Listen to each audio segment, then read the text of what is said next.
Good afternoon, everybody. Please be seated.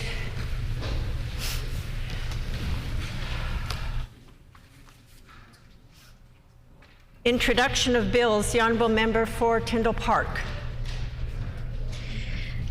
Thank you, Madam Speaker. I move, seconded by the Honourable Member for St. Boniface, that Bill number 240, the Recognition of National Day for Truth and Reconciliation Act, Employment Standards Code and Interpretation Act amended, be now read a first time. Order, please. The member that is seconding a motion has to be in their chair. I wonder if the member for Tyndall Park would agree to start her introduction of her bill. Yes, Madam Speaker. May I ask permission if the member is in his chair? He is now. Go ahead. Oh, I can't hear you. Oh.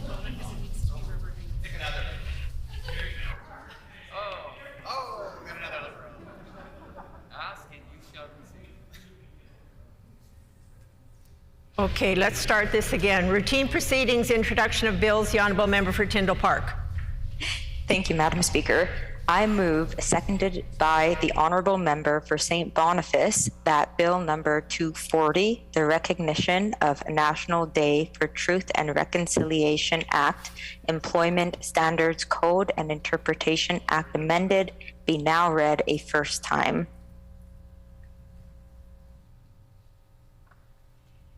It has been moved by the Honourable Member for Tyndall Park, seconded by the Honourable Member for St. Boniface, that Bill number 240, the Recognition of National Day for Truth and Reconciliation Act, Employment Standards Code and Interpretation Act amended, be now read a first time.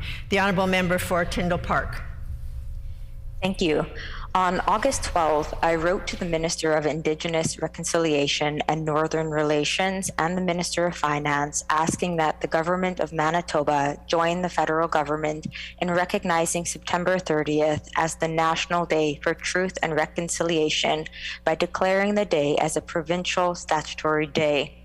Madam Speaker, the federal government has already declared this to be a federal stat day, and I believe the province has a responsibility in doing this as well, as it would fulfill call number 80 on the provincial level from the Truth and Reconciliation Commission's calls to action.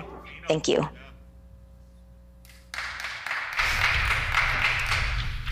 Is it the pleasure of the House to adopt the motion? Agreed? Agreed and so ordered. Committee reports, tabling of reports, and I do have a tabling. In accordance with Section 28.1 of the Elections Act, I am tabling the Elections Manitoba proposal to modify the voting process, vote by mail by-election.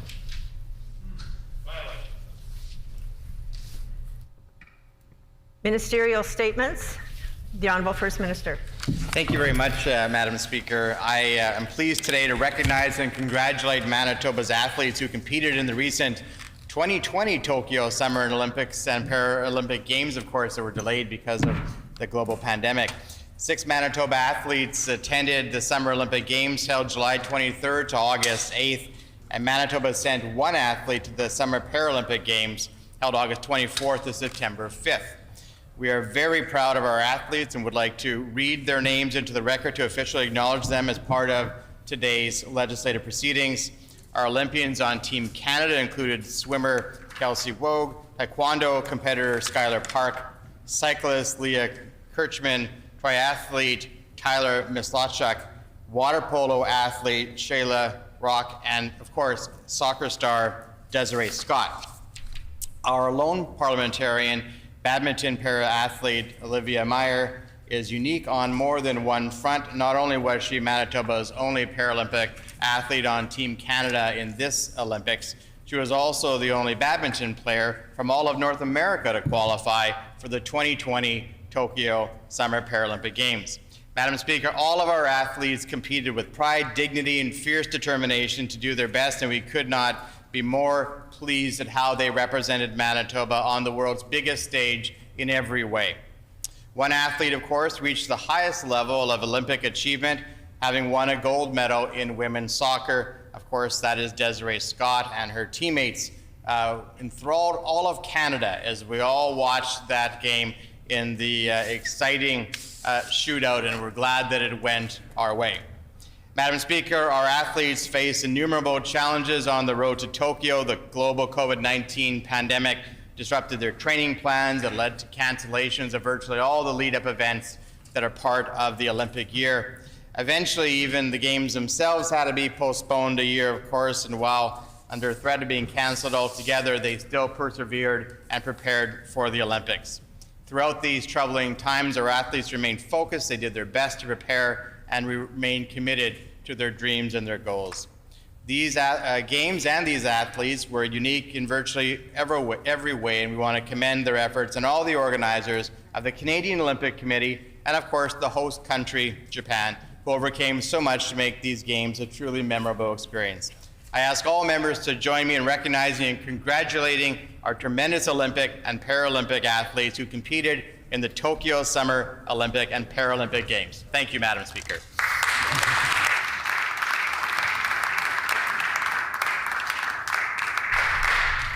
And I would indicate that the required 90 minutes notice prior to routine proceedings had been provided in accordance with our Rule 26, Bracket 2. The Honourable Leader of the Official Opposition.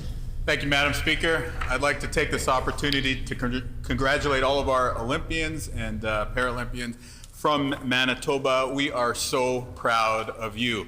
Our Manitoba NDP team was very honored to welcome Desiree Scott to the Manitoba Legislature so that we could honor her in a very good way. And it was really nice to see that we were able to do that. I should credit the member for Union Station, who's a good friend of Desiree's and was able to help facilitate that. But to see the important work that she does to help inspire sports for women, for girls, for people of all genders was truly amazing. We had a beautiful ceremony where we were able to present her with a certificate of achievement and wrap her in a star blanket. And on that day, we called on the government to increase funding for sports, for women, for girls, for gender non-conforming people. I also want to acknowledge all of the others who participated in Tokyo. We know that ground was broken by Olivia Meyer of Winnipeg, who became the first Canadian to compete in para-badminton at the Paralympic Games. And this was the first time that para-badminton was contested as a sport at the Paralympics. So a milestone for sure. I also want to applaud all 8 Manitobans who participated in the Olympic Games, including cyclists Leah Kirchman from Winnipeg and Kelsey Mitchell from Brandon, water polo player Shayla Roche from Winnipeg, triathlete Tyler Mislachuk from Oak Bluff, taekwondo athlete Skylar Park from Winnipeg, volleyball player TJ Sanders from Winnipeg, swimmer Kelsey Wog from Winnipeg, and of course, Desiree Scott from the great constituency of St. John's. When the pandemic finally recedes, we will remember these 9 Manitobans as athletes who helped our province through a difficult time. They gave us hope and inspiration during a tough period. They truly held the torch for our province. Thanks so much.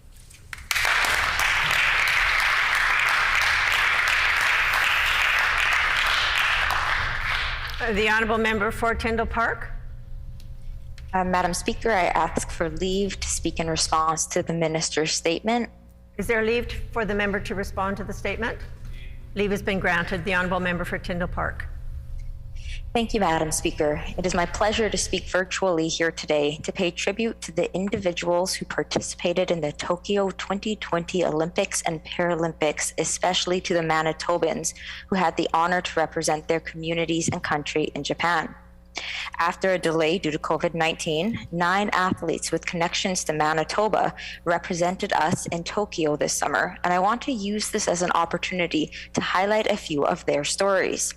Number 1, Madam Speaker, Skylar Park competed in Taekwondo. Born and raised in Winnipeg, the 21-year-old Skylar grew up with a family of black belt masters. Her dad has been her coach and was able to be in Tokyo with her as a result. Number 2 is the 22-year-old Olivia Meyer, who represented Canada in para-badminton, where she made history as the first Canadian athlete to compete in para-badminton at the Paralympic Games during its debut at the Tokyo 2020 Games. Madam Speaker, number 3 is a name that is likely not unheard of to anyone in these chambers or Manitoba. Desiree Scott is a 2-time bronze medal winner at both the 2012 and 2016 Olympics. As a midfielder with the Canadian women's soccer team, Desiree added to her medal count by bringing home a gold medal after a nail-biter game that was decided on penalty kicks. Number 4 is Tyler Mislachuk from Oak Bluff, who competed in his second Olympic triathlon after placing in the top 15 in Rio in 2016. Even though the result didn't pan out as planned because of an injury that flared up on the race, Tyler persevered and crossed the finish line. Madam Speaker, other athletes with former and or present connections to Manitoba are Kelsey Wog, Kelsey Mitchell, TJ Saunders, Shay LaRoche, Leah Kirschvan, and through them we have experienced how sport creates opportunities for athletes that are more than sport itself. Whether on a team or individually, sport fosters community, and that is why I want to congratulate those who competed in the Tokyo 2020 Olympics and Paralympics, and thank the athletes for bringing so many of us together and making us so proud. Thank you.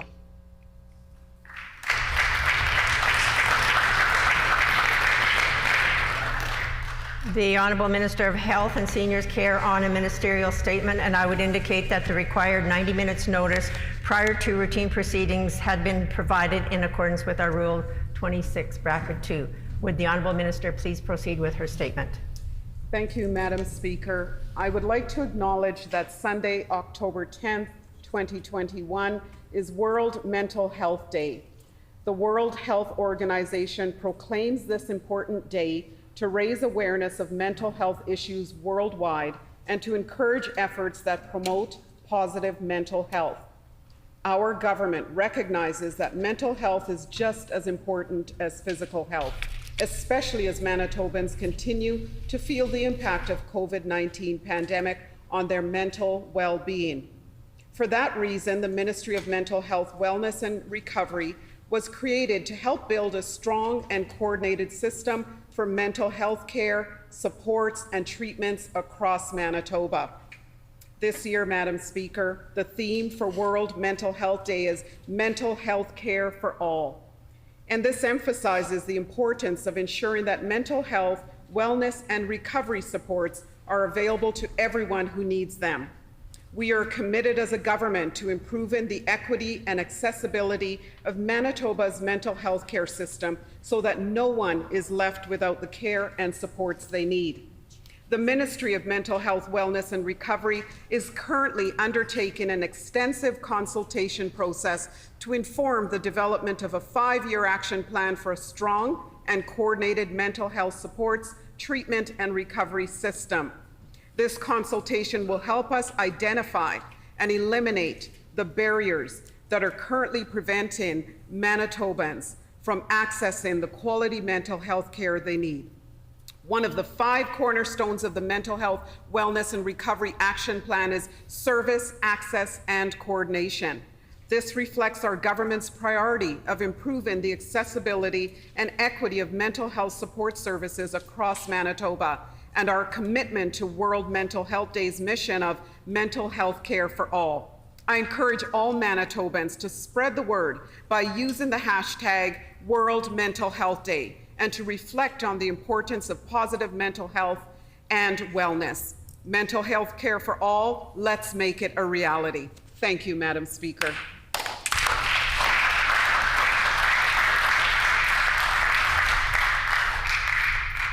The Honourable Member for Union Station. Madam Speaker, this year's theme for World Mental Health Day is mental health care for all. Let's make it a reality. While it's vital to raise awareness and increase our understanding about the mental health issues that people are experiencing all around the world, we need to go beyond that and take concrete action to ensure that everyone has access to real support in whatever form they need it. Mental illness is the single largest category of disease that affects Canadians today, with 1 in 5 Canadians experiencing mental health problems or illnesses every year. Living through a global pandemic has only made the mental health crisis more urgent. Some groups, including health and other frontline workers, students, people living alone, Those who are targeted and marginalized and those with pre-existing mental health conditions have been particularly affected. These issues deeply impact Manitoba families and communities, and NDP MLAs have heard concerns from communities about the government's failure to adequately support the mental health of Manitobans. Many people experiencing mental health issues or even crises in Manitoba have to wait for months to get a mental health assessment from a professional or to access life-saving treatment. Besides the obvious impact on an individual's well-being and relationships, there is a significant economic cost when trauma, adverse childhood experiences, mental illness, and substance use problems go untreated, and when we fail to invest in promotion, prevention, and other support services. This is echoed by Dr. Daniels, president of the World Federation of Mental Health, who asserts that mental health is an investment and not an expense and should be prioritized to avert a further catastrophe. Mental health advocates are calling on the government to invest in public health supports our system needs and to confront the stigmas that are preventing Manitobans from reaching out and receiving the assistance they deserve.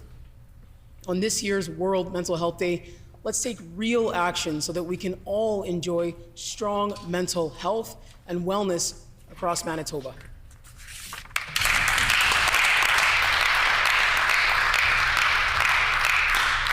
The honourable member for River Heights. Yeah, Madam Speaker, I ask leave to respond to the minister's statement. Is there leave for the member to respond to the ministerial statement?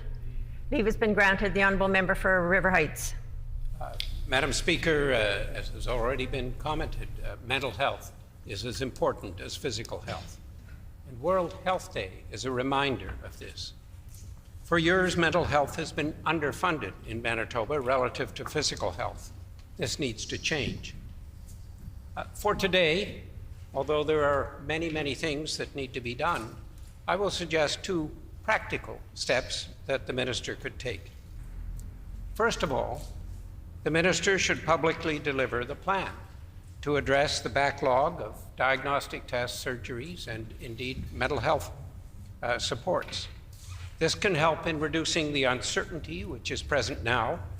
Thousands of Manitobans are suffering in physical pain.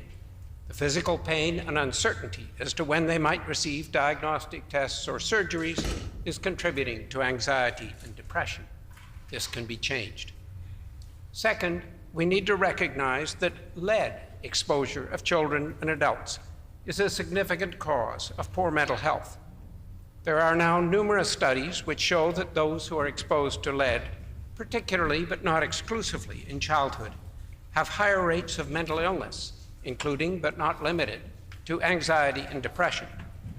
The government should take this more seriously than it has and begin testing children between the ages of 1 and 3 in lead-affected areas of Winnipeg, where the incidence of high lead levels is predicted to be high from a study from Intrinsic, which the government unveiled in 2020. Action in these two areas, two small but practical steps, would be a straightforward and useful way to address some of the mental health and mental illnesses that we see today. Thank you. Merci, Miigwech. Member statements. The honourable member for Rossmere. Thanksgiving holiday weekend is an annual opportunity to pause and remind ourselves of all we can be thankful for. This year has had its challenges, but there are still many things for which we can be grateful. I'm thankful we can share Thanksgiving with family and friends in our homes. I'm thankful for warm weather in this fall and the many walking trails in my constituency and across our city and the numerous provincial parks a short drive away. I'm thankful for our children and that they are at school in person. I'm thankful businesses are open. I'm thankful pro sports teams are playing and concerts are happening and places of worship are open. The zoo is also open, as are museums, movie theaters, swimming pools, and gyms. I'm thankful for those things too. I'm thankful I can get a haircut, celebrate birthdays, and attend in-person meetings. I do get a haircut once in a while. I'm thankful for healthcare workers, doctors, nurses, and support staff. Some of them are my friends, and these last 18 months have not been easy at all. I'm thankful for our medical system, which has saved the lives of people in our community, including some of my friends. Gratitude can transform difficult situations like those we all find ourselves in. Thanksgiving is good for our mental and emotional health. So let's practice Thanksgiving this weekend and make it a habit in every season of life. It's hard to grumble when you're grateful. Despite the challenges, let's not lose sight of all we can be thankful for. Thank you, Madam Speaker.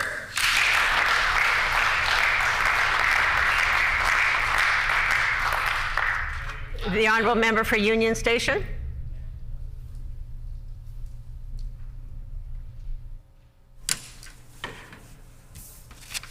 Madam Speaker, I'm honored to rise today to highlight the good and important work of Music, Art, and Dance Camp, also known as MAD Camp.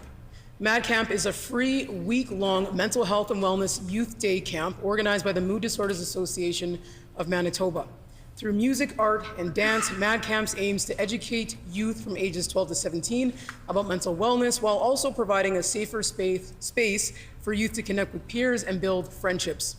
Youth from all lived experiences are encouraged to take part in the camp and express themselves through artistic channels. This August, I attended MAD Camp's showcase, as did my colleague from Point Douglas, which is a weekly event organized by the youth to showcase the songs, dances, and artwork they created. I was absolutely blown away by the creativity and bravery of all the young artists. Madam Speaker, I believe that we need more initiatives like this. Having a safe space to learn coping skills for anxiety, depression, and harm reduction is imperative, especially for young Manitobans who are navigating their teen years. The mental health of youth in Manitoba must be prioritized when thinking of a post-pandemic recovery plan. In Manitoba, nearly 11% of children ages 6 to 12 have experienced a significant mental health or addictions issue. For youth aged 13 to 19, this rate increases to nearly 20%. I'd like to thank the Executive Director, Rita Shahal, and Youth Coordinator, Dana Lance, for their hard work, and all the youth camp leaders who made MAD Camp a success. The contributions of MAD Camp to our communities is immeasurable, and I'd like to ask all members of this House in joining me in recognizing the good work of MAD Camp and all of those involved. Thank you.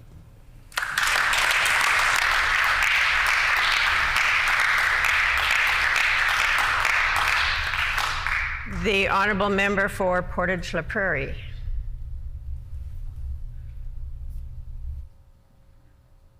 Thank you, Madam Speaker. I rise today to acknowledge Les Green, Brian Barrett, James Kosachuk, members of the Portage Heritage Advisory Committee, for receiving the 2020 Margaret McWilliams Book Award from the Manitoba Historical Society. The committee worked with Matthew LaCroix to create a book entitled Historic Photographs of Portage la Prairie, 1870 to 1939, to celebrate Manitoba's 150th anniversary. The book won the award in the most popular history book category. Driven by their passion for local history, Kosachuk and photographer LaCroix sought out the old, never-before-published photographs of Portage la Prairie to offer a visual glimpse of the city's people, places, and events from the 1870s to the 1930s.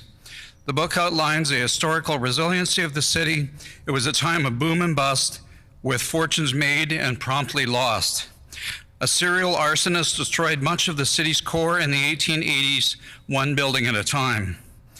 In the 1920s, a major cyclone hit the city, causing substantial damage, and a massive flood turned the streets into rivers. The book also features photos of life in Portage depicting how freight and supplies were transported by ox cart and steamboat until the arrival of Canadian Pacific Railway in 1881. In 1907, Portage was incorporated as a city, and from that point on managed to keep a gradual rate of growth and development, serving as a regional hub for agriculture, retail, manufacturing, transportation in central Manitoba. I ask all members to join me in congratulating the Portage History Book creators for publishing and ultimately receiving the renowned literary prize. Thank you.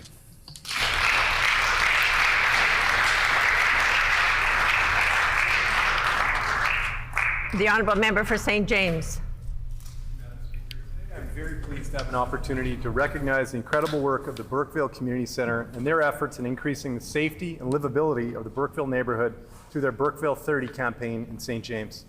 The Burkeville 30 campaign is a community-driven campaign spearheaded by the Burkeville Community Centre, which calls for a speed limit reduction on residential streets surrounding the community center. Members of this community want their streets to be safer for their families and their kids as they walk, ride, and run throughout their neighborhood. To support this improvement in their quality of life, the board at the Burkeville Community Center has developed an inclusive and proactive campaign that has brought the community together for the safety of all, and they're delivering results. In a few short months, they successfully collected over 330 signatures for a petition calling for Burkeville to be selected as part of the 30-kilometer-an-hour reduced speed pilot project, which is being conducted by the City of Winnipeg's Public Works Department. These signatures were collected door to door by community members young and old, and the momentum they've created is undeniable, as Burkeville 30 signs are now visible on every single street in the neighborhood. While this campaign has been driven forward by a wide range of community members, Burkeville Community Center board members David Ramey and Scotty Nystrom are deserving of special recognition for the time they've personally invested in helping to rally our community around this worthwhile cause. Madam Speaker, I'm immensely thankful for the work which has been done by Burkeville Community Center volunteers in seeking to improve the safety of our local streets, and I'm very hopeful that their work will be recognized through their inclusion in the upcoming 30-kilometer-an-hour pilot, which is being conducted by the City of Winnipeg. I ask all members to join me today in congratulating the organizers of the Burkeville 30 campaign for their efforts at improving safety in my community. Thank you.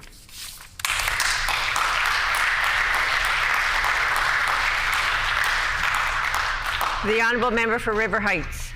Madam Speaker, the situation today in Afghanistan is becoming a humanitarian crisis.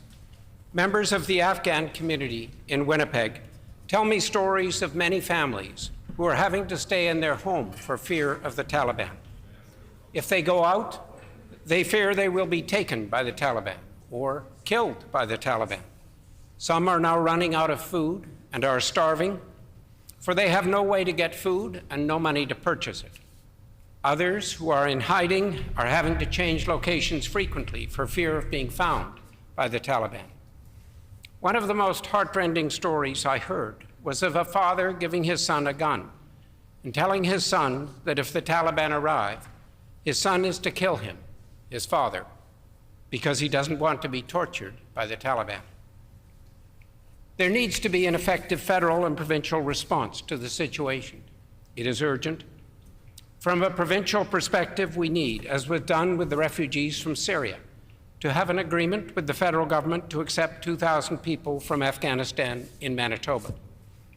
Many who have come from Afghanistan to Winnipeg in the past now have relatives back in Afghanistan who desperately need help. Members of the Afghan community in Winnipeg are ready to do their part, but the provincial government needs to help to deal with issues which arise when the newcomers get to Manitoba. I suggest the provincial government convene a group, including members of all provincial parties represented in our chamber, to work with individuals in the Afghan community and with individuals who are helping refugees, to do everything possible to help the situation in Afghanistan and to advocate with the federal government for action to improve the ability of family members in dire straits in Afghanistan to get to Winnipeg where they can be safe. Thank you. Merci. Miigwech.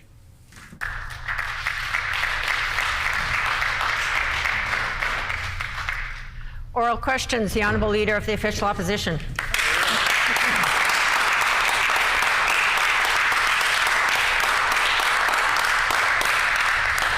Madam Speaker, we are in the fourth wave of the pandemic, and yet this government is still making the same mistakes that Brian Pallister did. We know that right now, the number of patients in ICU is above what our entire ICU capacity was prior to the pandemic. The reason why is because they cut the number of ICU beds under Brian Pallister. In fact, it was the interim PC leader himself who ordered those cuts. Now, we know what happened in the third wave as a result. Many, many Manitobans had to be sent to intensive care units in other provinces. And tragically, at least one died when a patient who should have been transferred was attempted to be moved. Now, we can't afford to send patients out of province again as we go through the fourth wave, and that's why they need to finally come up with a real plan on the PC side of this House. Will the interim PC leader tell us today what the plan is to enhance ICU capacity in the fourth wave?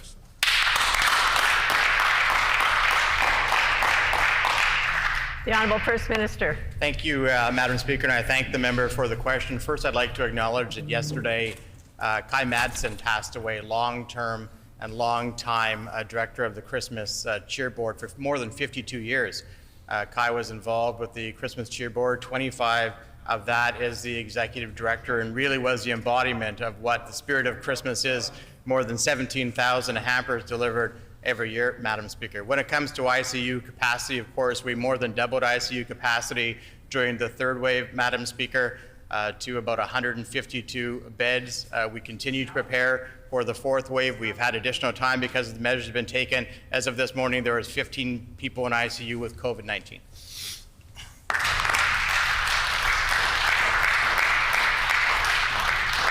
The Honourable Leader of the Official Opposition on a supplementary question. Madam Speaker, it's very concerning that just like under Brian Pallister, this government still doesn't have a plan to increase ICU capacity in a sustainable way. It resulted in Manitobans being sent out of province during the third wave. I fear that we're repeating that mistake as we head into the fourth because we still don't see leadership from the PCs. Here's why we don't see leadership. Right now in Manitoba, if you want to go into a Tim Hortons, you have to prove that you're vaccinated. If you want to go into a gym, you have to prove that you're vaccinated. If you want to go to a Bombers game, you have to prove that you're vaccinated. But not if you want to go into the PC cabinet or caucus room. It's a hypocrisy that alienates Manitobans and stymies our efforts against the pandemic. Will the interim PC leader simply announce that he will ensure all of his MLAs are vaccinated or that he'll kick them out of cabinet?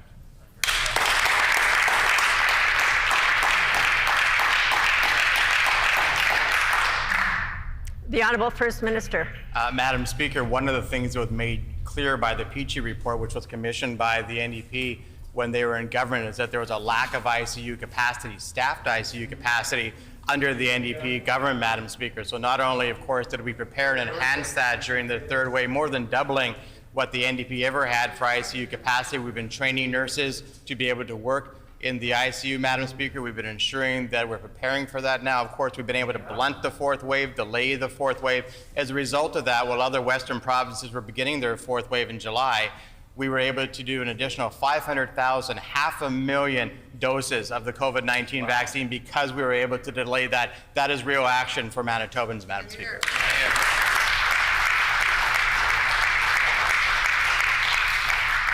The Honourable Leader of the Official Opposition on a final supplementary.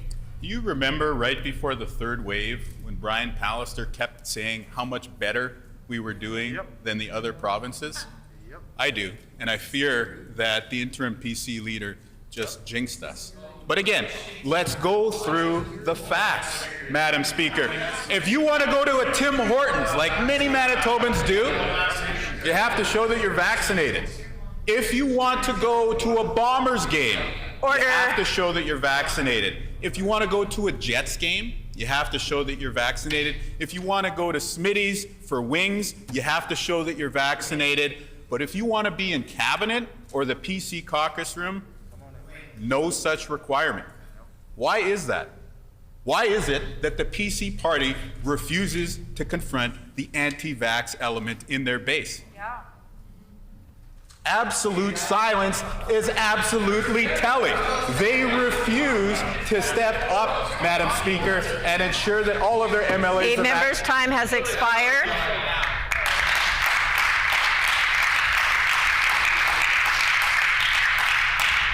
The Honourable First Minister. Yeah, sometimes the questions are so foolish you just get into a stunned silence mode, Madam Speaker.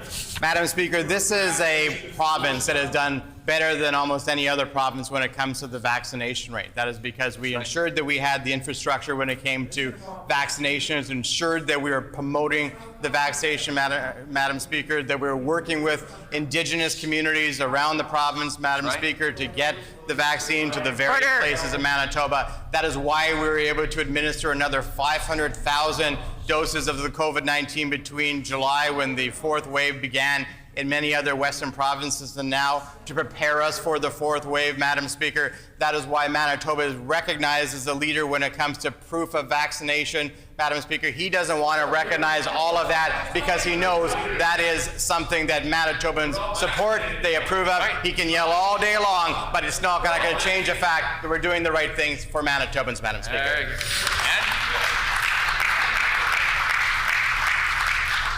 The Honourable Leader of the Official Opposition on a new question.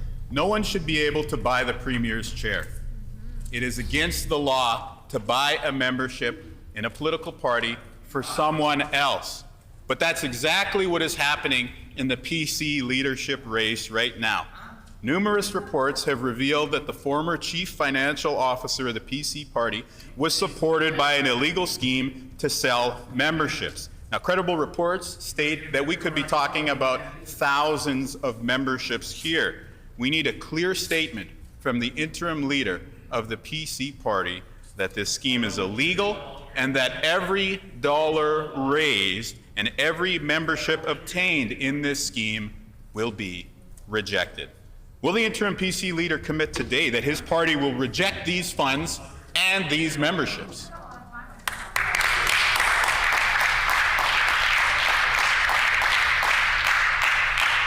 The Honourable First Minister. Madam Speaker, the member opposite knows that Elections Manitoba is charged to do these acts, Madam Speaker. Of course, the individual that he's speaking about, there was a vetting process within our political party. Of course, if there was a true vetting process within the NDP political party when it came to leadership candidates, they wouldn't be in the tough position they're in now, Madam Speaker.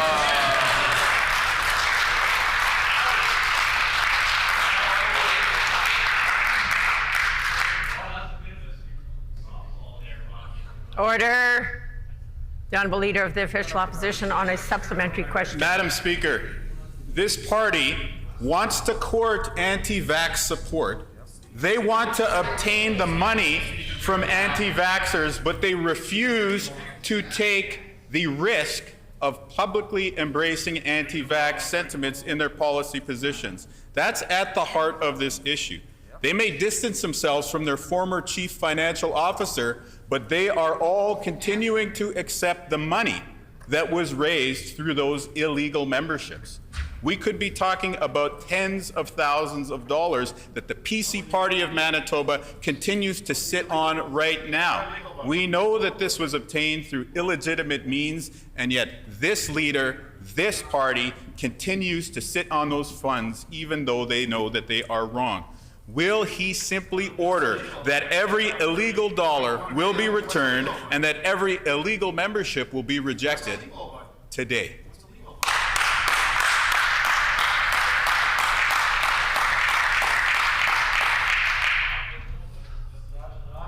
Order. Order. Order.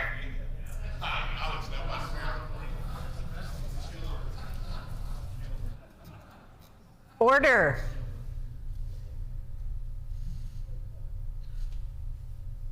The Honourable First Minister. Madam Speaker, the member knows that Elections Manitoba investigates a number of different things. He also knows that there was a vetting process when it comes to the particular candidate, and our party took action unlike their party, which refused to vet their leadership candidates. But he knows, of course, that Elections Manitoba does investigations because when the NDP had a leadership candidate with 3 leadership candidates, investigation took place by Elections Manitoba that there were illegal contributions because they were paying for delegate fees, Madam Speaker. So he might remember that, of course. He might also remember that Steve Ashton made a number of accusations against him, Madam Speaker, when he was running for the leadership candidate. So I know he knows full well about allegations during a leadership candidate. He might want to let the process play out.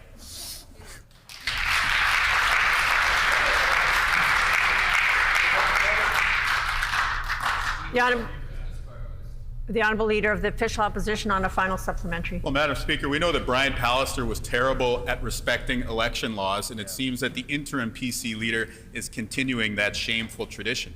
That's because right now, thousands of memberships were sold through an illegal scheme. And while the PC party may have disqualified a candidate that was going to take over from their chosen one in caucus, that party is still sitting on tens of thousands of dollars. That's money that they're going to use in the next election that was obtained through illegal means, Madam Speaker. We have filed a complaint with the Elections Commissioner, but it's the moral obligation of the PC party to return this money that it knows is wrong and to reject the memberships so that they cannot influence who sits in the Premier's chair next. Will the PC party, under the direction of their interim leader, simply return every dollar and reject every membership raised through this scheme? Yes or no?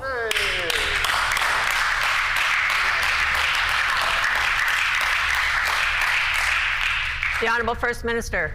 I don't deny that the member might know more about illegal means than I do, Madam Speaker, but I certainly know, Madam Speaker, that there is an elections body that investigates things. They've investigated many things against the NDP. They've investigated things, of course, when the member opposite was running for leader. There were allegations against the member opposite when he was running for leader. I remember when the NDP had to repay $76,000, Madam Speaker, at one point because the unions were providing labor to the campaign, and then they claimed that as an election expense, even though there was no cost incurred to the NDP. And so 4 years after, they sheepishly paid back $76,000 of taxpayers' money, Madam Speaker. So the NDP know an awful lot about breaking election laws. We'll let this process play out, Madam Speaker.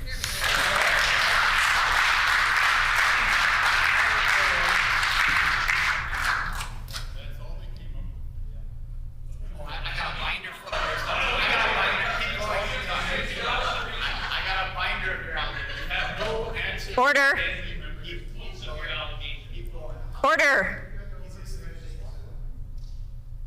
Are people having trouble seeing that the speaker is standing?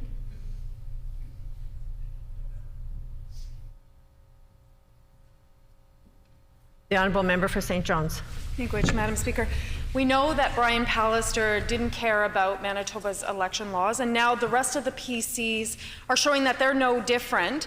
Reports have revealed that maybe 4,000 PC memberships have been bought using an illegal scheme, Madam Speaker. No one should be allowed to illegally buy the Premier's chair, and that's what's happening here. And the PC party is doing absolutely nothing about it. We need independent oversight if the PC party won't act.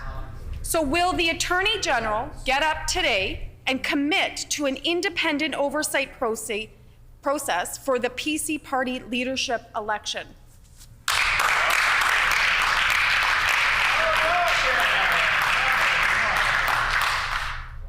The Honourable First Minister. There is an independent process. It's called Elections Manitoba.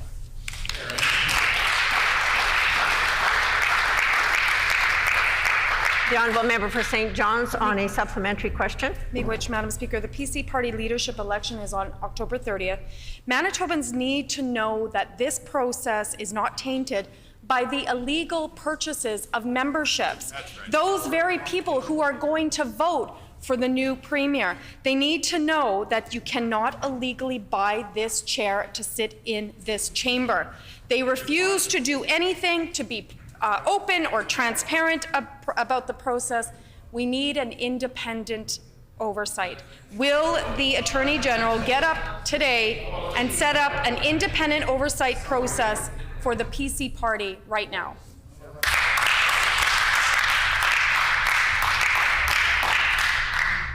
The Honourable First Minister. The independent process is called Elections Manitoba, Madam Speaker. I would remind the member opposite that it wasn't that long ago when she would have been connected to the government where the Premier of the day, Greg Schellenberg, was running an election campaign out of room 204, out of the Premier's office, Madam Speaker. I'm still scared every time I open the drawers in our office that an NDP membership book might fall out, Madam Speaker, because he was running the campaign out of the Premier's office, Madam Speaker. We need no lessons from those members how to run a leadership campaign.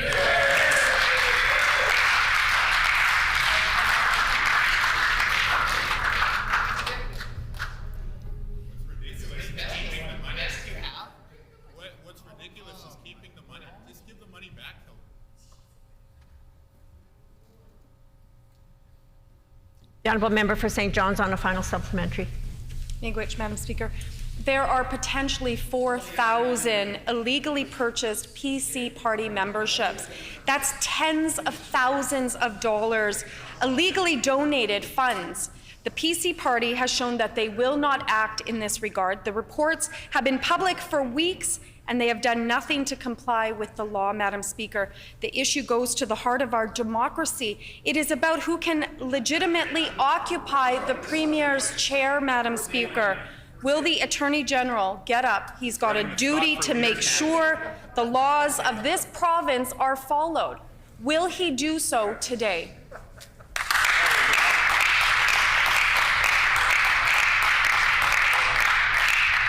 The Honourable First Minister. Boy, with these questions, Madam Speaker, I think I might last longer as the leader of this party than the leader of the opposition might last as his party, Madam Speaker. Let's be clear here what's going on, Madam Speaker. Order.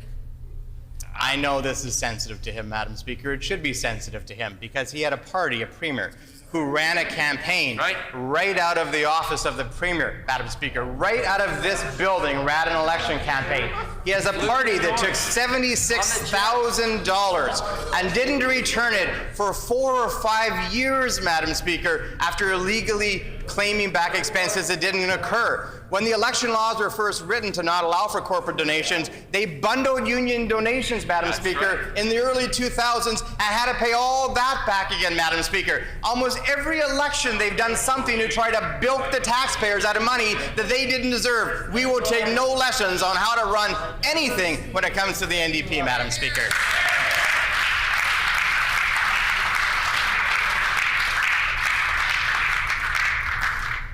The Honourable Member for Notre Dame. Madam Speaker, these are serious matters. It's alleged that many Conservative memberships were bought illegally.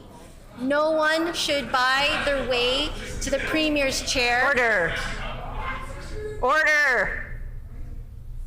We've written the Commissioner of Elections. They confirmed that an investigation has been opened.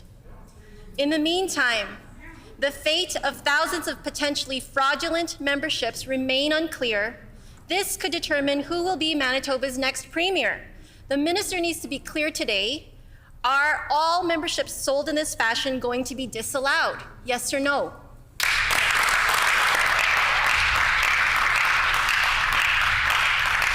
The Honourable First Minister. Madam Speaker, I know that the members opposite, they're worried. They should be worried. Manitobans are going to elect the first female premier in the history of this province in 30 days. And it's clear, Madam Speaker, it's clear that they're already running and they're already trying to tarnish in a scurrilous and an unfounded way, Madam Speaker, this election campaign. But this election campaign for Manitobans will be historic, Madam Speaker. It'll put Manitoba on a new and a better path, and no amount of mudslinging from the NDP is going to change that, Madam Speaker.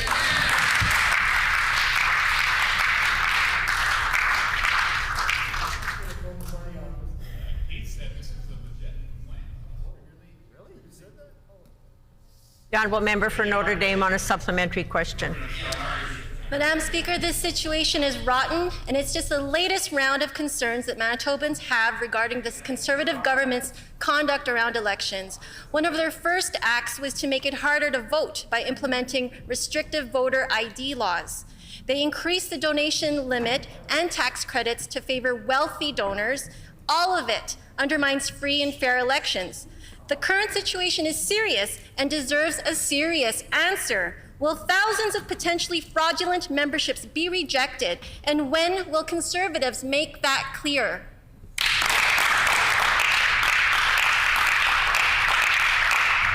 The Honourable First Minister. Madam Speaker, we are very excited that Manitoba is going to have their first woman premier, Madam Speaker. I know why. I know why the NDP aren't very excited about that, Madam Speaker. I know that the member for St. John's has been in minister's offices measuring the drapes already, Madam Speaker, ready to go into the ministry. I know the The leader of the official opposition has been walking by room 204, wondering what it would be like to walk into the door. Probably a few NDP memberships came out of the door on the bottom from when Greg Schellenberg was running the campaign out of there, Madam Speaker. Well, I would tell them, you know, I respect the electorate. We'll give the electorate their final word when a general election comes. I don't think they should be too ready to move into the offices because there's a better and a new day coming to Manitoba, Madam Speaker.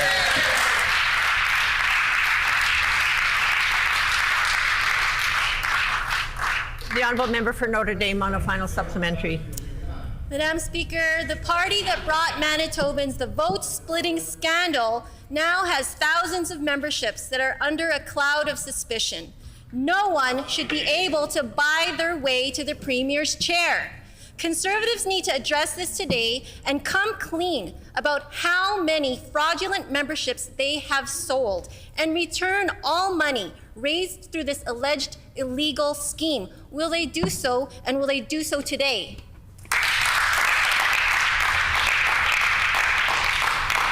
The Honourable First Minister. I remember that day, Madam Speaker, when Greg Schellenberg reached into the Union Hall and hired a union operative at, I think, more than $100,000 a year to come in to this building, Madam Speaker, while he was trying to hang on to his leadership, Madam Speaker, out of the Union Hall, use government money to hire somebody to come in here and run his election campaign out of the Premier's office.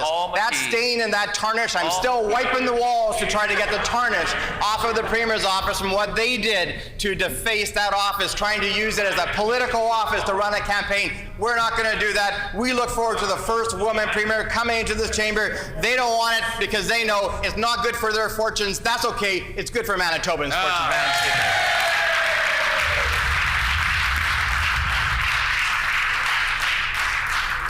The honourable member for Kiiwetinoong.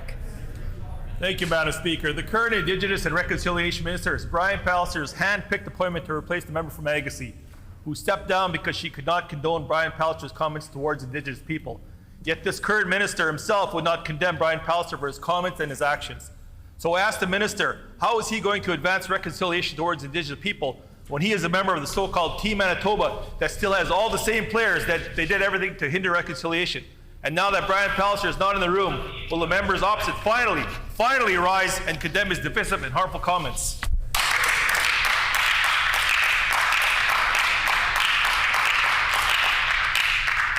The Honourable Minister of The Honourable Minister of Indigenous Reconciliation and Northern Relations. Thank you, Madam Speaker. I do respect your question, but I would be remiss at this point in time if I didn't take the opportunity to acknowledge and thank the former Minister of Indigenous and Northern Relations, Emily for Agassiz, for the strong relationship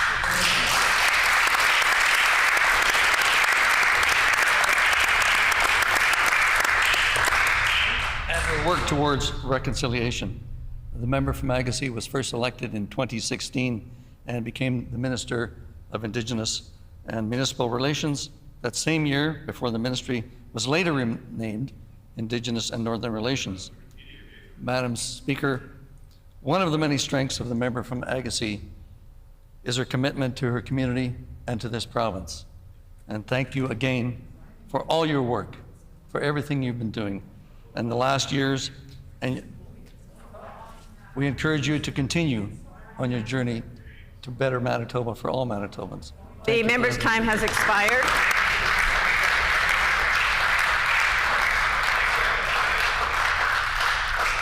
The honourable member for Kiiwetinoong on a supplementary question. Thank you, Madam Speaker. I'm not sure if that was an answer or rather a concession speech, the one he shuffled out of that cabinet post. PC leader Brian Pallister characterized division between Indigenous and non-Indigenous people overnight hunting as a race war.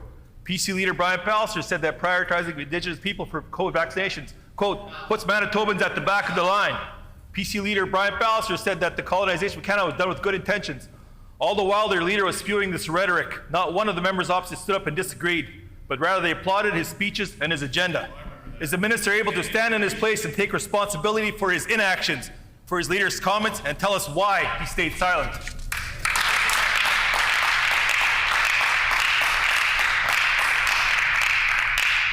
The Honourable Minister of Indigenous Reconciliation and Northern Relations. Well, thank you, Madam Speaker. And the Path to Reconciliation Act speaks of 4 areas that we need to have follow. The first one is respect for each other and the people that we are dealing with in our consultations. The second is engagement with people on an honest and forthright manner. Understanding of the shared history that we have in the past and how we can move to better that situation in the future. And the last one is the action that we take in our departments to move those areas forward.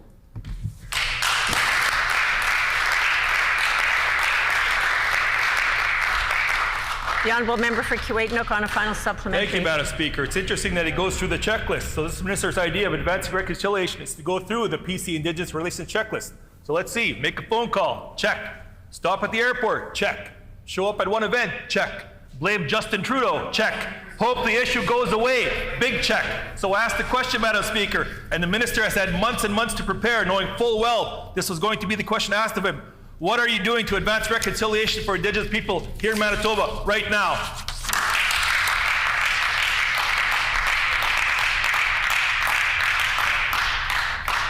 The Honourable Minister for Indigenous Reconciliation and Northern Relations. Well, I believe thank you, Madam Speaker, and I believe the member opposite knows that following my appointment, I engaged on a listening and understanding relationship with First Nations people throughout the province. And I've traveled thousands of kilometers, visiting, sitting down, speaking to leaders, speaking to our elders, speaking to our survivors, speaking to our knowledge keepers. I've sat down in residential school sites, shared tears, shared laughter with residential school survivors. It's very important for all of us to embark on those journeys of engagement and understanding. And I would encourage everybody in this House to do that.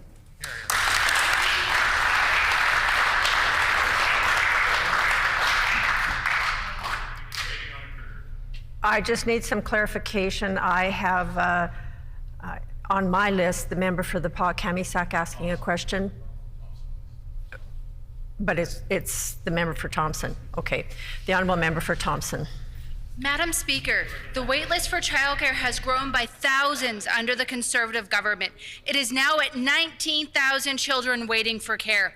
Only a fraction of the spending has been set aside during the pandemic has actually been spent. They're not meeting the needs of parents and families. Why won't this government put committed resources to use, and why are they waiting so long?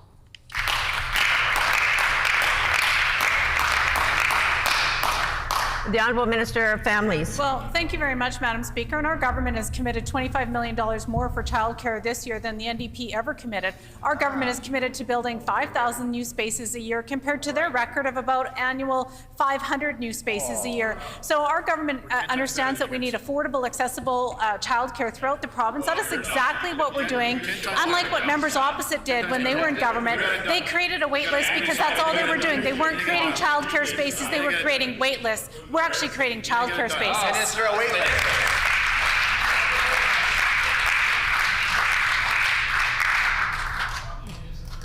The Honourable Member for Thompson on a supplementary question. Madam Speaker, the Minister is not meeting the needs of children and families for childcare today. Millions of dollars pledged have not gone unspent. The pandemic staffing support benefit designed to support frontline workplaces to shore up their workforce was underspent by 92%. That's millions of dollars unspent. And the words of this government are not matching their actions. Why is the Minister not taking this seriously?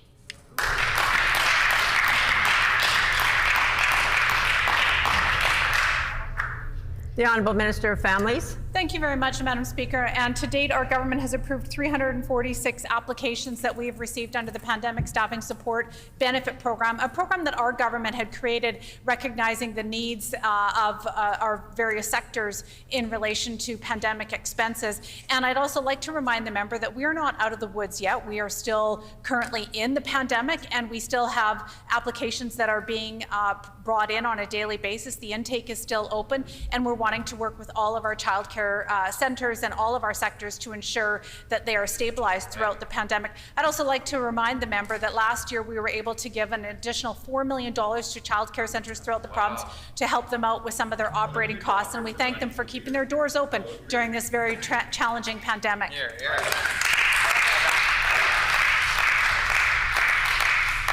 The honourable member for Thompson on a final supplementary.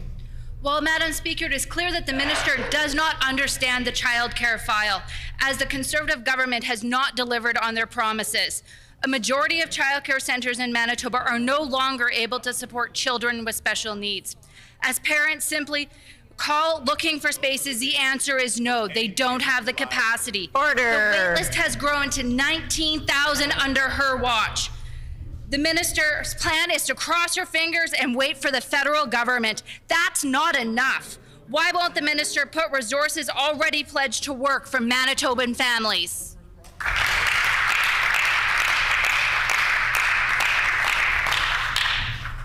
The Honourable Minister of Families. Well, thank you very much, Madam Speaker, and I understand why the NDP needed a wait list. They were only creating an average of 500 spaces a year for the entire 17 years that they were in government. They never took childcare seriously. They never acted on creating the spaces that were needed, and they voted against, in the last session, they voted against putting the Inclusion Support Program in legislation.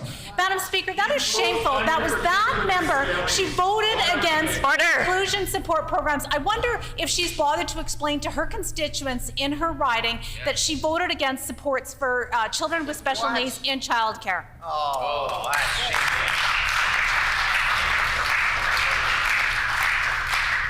The Honourable Member for St. Boniface. Thank you, Madam Speaker. We're once again heading into a wave of COVID that will likely fill our ICUs, and we're still getting mixed messages and double standards on the pandemic. There have been PCMLAs and staff who defied public health orders in Code Red. Some others spread misinformation about vaccines with no consequences. Organizations and businesses have been getting fine after fine after fine, but are allowed to stay open. And of $3.1 million worth of tickets, less than 10% has been collected. Is this government going to get serious about enforcement to put a lid on cases?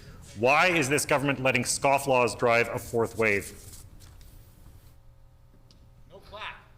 The Honourable Minister of Justice. Well, Madam Speaker, the member is wrong. His premise is erroneous. As a matter of fact, our government takes very seriously our obligation to enforce in COVID-19 to keep Manitobans safe. That's why we have almost 3,300 personnel across Manitoba working every day, empowered to enforce the public health orders. These include the RCMP, the Winnipeg Police Services, law enforcement agencies, provincial employees, municipal partners, including the City of Winnipeg. We'll keep doing this.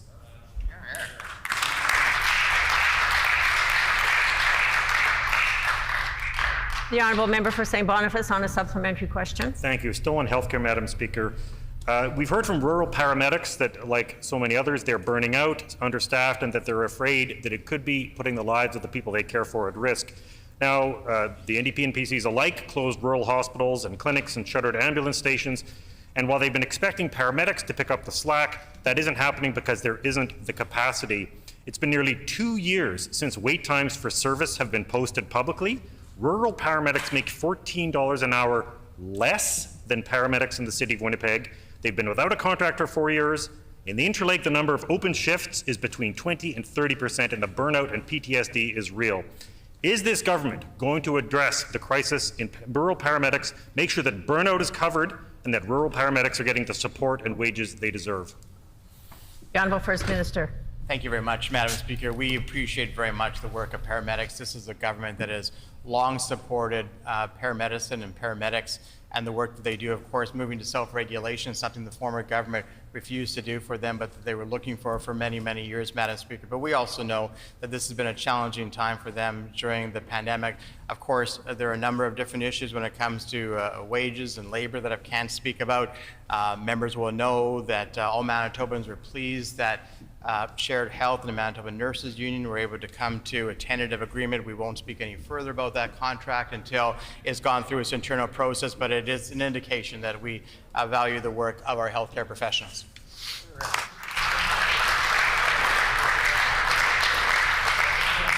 The honourable member for River Heights on a final supplementary. Madam Speaker, hearing is critical for communication among our fellow human beings. Everything possible must be done to ensure our elders can maintain their hearing in their senior years. At a rally at the Legislature today, Gladys Nielsen and many others called for the provincial government to cover the cost of updating the software, the processors in their cochlear implants. These should be covered under Medicare so that these individuals with cochlear implants can continue to hear. Petitions signed by 1,000 Manitobans, which Manitoba Liberals have read in this chamber, support this. I ask the Minister of Health, will she ensure the cost of covering the cochlear implant upgrades, the processors, will be included in the healthcare budget this coming year? The Honourable Minister of Health. Thank you, Madam Speaker, and I thank the member from River Heights for the question. I've had the pleasure in my capacity as the Minister of Mental Health, Wellness and Recovery, now in this capacity as Minister of Health and Seniors Care, to meet with the Seniors Coalition. They've shared with me many issues and concerns and innovative solutions to address healthcare concerns such as cochlear implants. We have taken this under advisement. We continue to talk with our health insurance branch within my department, and we will continue to address concerns for seniors, vulnerable populations here in our province, Madam Speaker.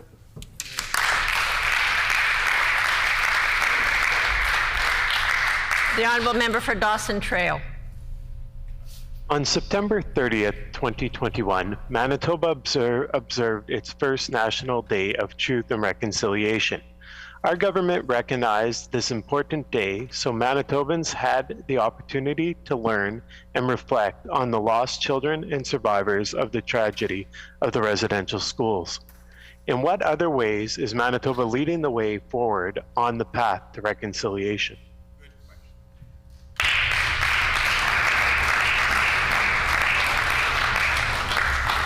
The Honourable Minister of Indigenous Reconciliation and Northern Relations. Thank you, Madam Speaker, and thank you to the MLA for Dawson Trail for that very important question. We all have a role to play in the path to reconciliation, and Indigenous people have suffered a great deal of trauma in residential schools. And with the recent tragic events of the discovery of unmarked graves across Canada, this has reopened many wounds for our survivors. In 2017, our government passed legislation to recognize September 30th as Orange Shirt Day to encourage meaningful discussions about the trauma of our residential schools. And on this side of the House, we are committed to listening, learning, and working with meaningful relationships with leaders, knowledge keepers, elders, survivors. The member's time has expired.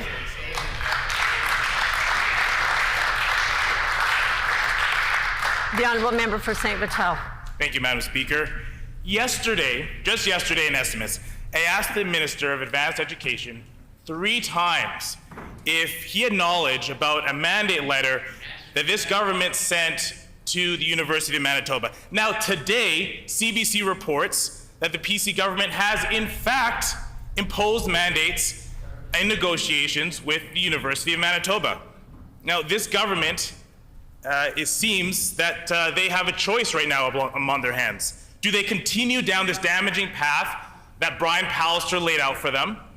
Or do they actually allow fair negotiations between U of M faculty and administration? So I ask the minister now, Is there anything that he's going to change and allow fair negotiations between the faculty and the University of Manitoba? The member's time has expired.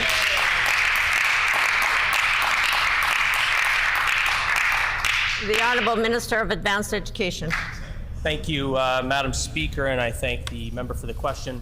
Before I get to his answer, Madam Speaker, I do want to take this opportunity that on behalf of my family, I want to thank all those healthcare workers that worked in the Selkirk Vaccine Supercenter that provided my family and many, many other Manitobans the vaccines that we needed to fight this COVID-19. So I want to reach out and say thank you on a personal note to all the staff, the navigators, the ambassadors, the healthcare workers, and of course, the volunteers.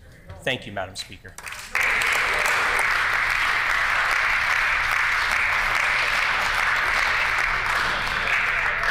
Time for oral questions has expired. Petitions. Are there any petitions? The Honourable Member for River Heights. Madam Speaker, I wish to present the following petition to the Legislative Assembly. The background to this petition is as follows. People who suffer hearing loss due to aging, illness, employment, or accident not only lose the ability to communicate effectively with friends, relatives, or colleagues, they also can experience unemployment, social isolation, and struggles with mental health. A cochlear implant is a life-changing electronic device that allows deaf people to receive and process sounds and speech, and also can partially restore hearing in people who have severe hearing loss and who do not benefit from conventional hearing aids. A processor behind the ear captures and processes sound signals, which are transmitted to a receiver implanted into the skull that relays the information to the inner ear, the cochlea. The technology has been available since 1989 through the Central Speech and Hearing Clinic, founded in Winnipeg, Manitoba. The surgical hearing implant program began implanting patients in the fall of 2011 and marked the completion of 250 cochlear implant surgeries in Manitoba in the summer of 2018. The program has implanted about 60 devices since the summer of 2018, as it is only able to implant about 40 to 45 devices per year.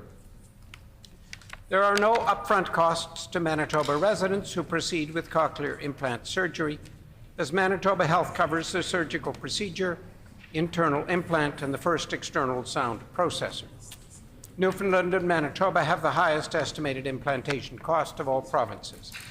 Alberta has one of the best programs with Alberta Aids for Daily Living, and their cost share means the patient pays only approximately $500 out of pocket. The assistive device program in Ontario covers 75% of the cost, up to a maximum amount of $5,444 for a cochlear implant replacement speech processor. The BC Adult Cochlear Implant Program offers subsidized replacements to aging sound processors through the Sound Processor Replacement Program. This provincially funded program is available to those cochlear implant recipients whose sound processors have reached 6 to 7 years old. The cochlear implant is a lifelong commitment, however, as the technology changes over time, parts and software become no longer functional or available. The cost of upgrading a cochlear implant in Manitoba of approximately $11,000 is much more expensive than in other provinces, as adult patients are responsible for the upgrade costs of their sound processor. In Manitoba, pediatric patients under 18 years of age are eligible for funding assistance through the Cochlear Implant Speech Processor Replacement Program, which provides up to 80% of the replacement costs associated with a device upgrade. It is unreasonable that this technology is inaccessible to many citizens of Manitoba who must choose between hearing and deafness due to financial constraints, because the costs of maintaining the equipment are prohibitive for low-income earners or those on a fixed income, such as old age pension or employment and income assistance. We petition the Legislative Assembly of Manitoba as follows: to urge the provincial government to provide financing for upgrades to the cochlear implant covered under Medicare, or provide funding assistance to the Cochlear Implant Speech Processor Replacement Program to assist with the replacement costs associated with a device upgrade. Signed by Brian Machinter, Sherry Armour, Joyce Corot, and many, many other Manitobans. In accordance with our Rule 133(6), when petitions are read, they are deemed to be received by the House. The Honourable Member for St. John's. Which, Madam Speaker, I wish to present the following petition to the Legislative Assembly. The background to this petition is as follows. 1, Manitoba women, girls, two-spirit, genderqueer, non-binary, and trans persons deserve to be safe and supported when accessing abortion services. 2, limited access to effective and safe abortion services contributes to detrimental outcomes and consequences for those seeking an abortion, as an estimated 25 million unsafe abortions occur worldwide each year. 3, the provincial government's reckless healthcare cuts have created inequity within the healthcare system, whereby access to the abortion pill, mifegammiso, and surgical abortions are less accessible in northern and rural individuals than individuals in southern Manitoba, as they face travel barriers to access the handful of non-urban healthcare professionals who are trained to provide medical abortions. 4, for over 5 years and over the administration of 3 failed health ministers, the provincial government operated under the pretense that reproductive health was not the responsibility of the Ministry of Health and Seniors Care, and shifted the responsibility to a secretariat with no policy, program, or financial authority within the healthcare system.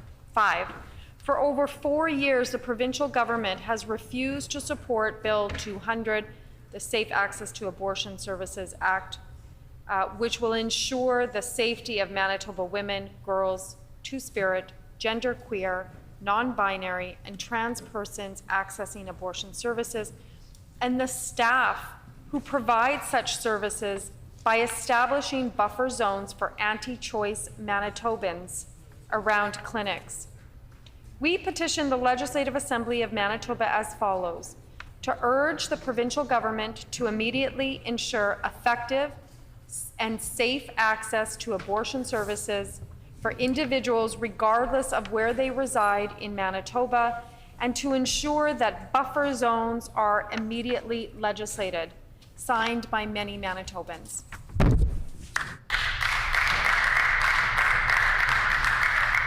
The Honourable Member for Elmwood. Thank you, Madam Speaker. I wish to present the following petition to the Legislative Assembly. The background of this petition is as follows. Number 1, over 25,000 vehicles per day cross the Louise Bridge, which has served as a vital link for vehicular traffic between Northeast Winnipeg and the downtown for the last 110 years. Number 2, the current structure will undoubtedly be declared unsafe in a few years as it's deteriorated extensively, becoming functionally obsolete, subject to more frequent unplanned repairs, and cannot be widened to accommodate future traffic capacity. Number 3, as far back as 2008, the City of Winnipeg City has studied where the new replacement bridge should be situated. Number 4, after including the bridge replacement in the city's 5-year capital budget forecast in 2009, the new bridge became a short-term construction priority in the city's transportation master plan of 2011. Number 5, city capital and budget plans identified replacement of the Louise Bridge on a site just east of the bridge and expropriated homes there on the south side of Nairn in anticipation of a 2015 start.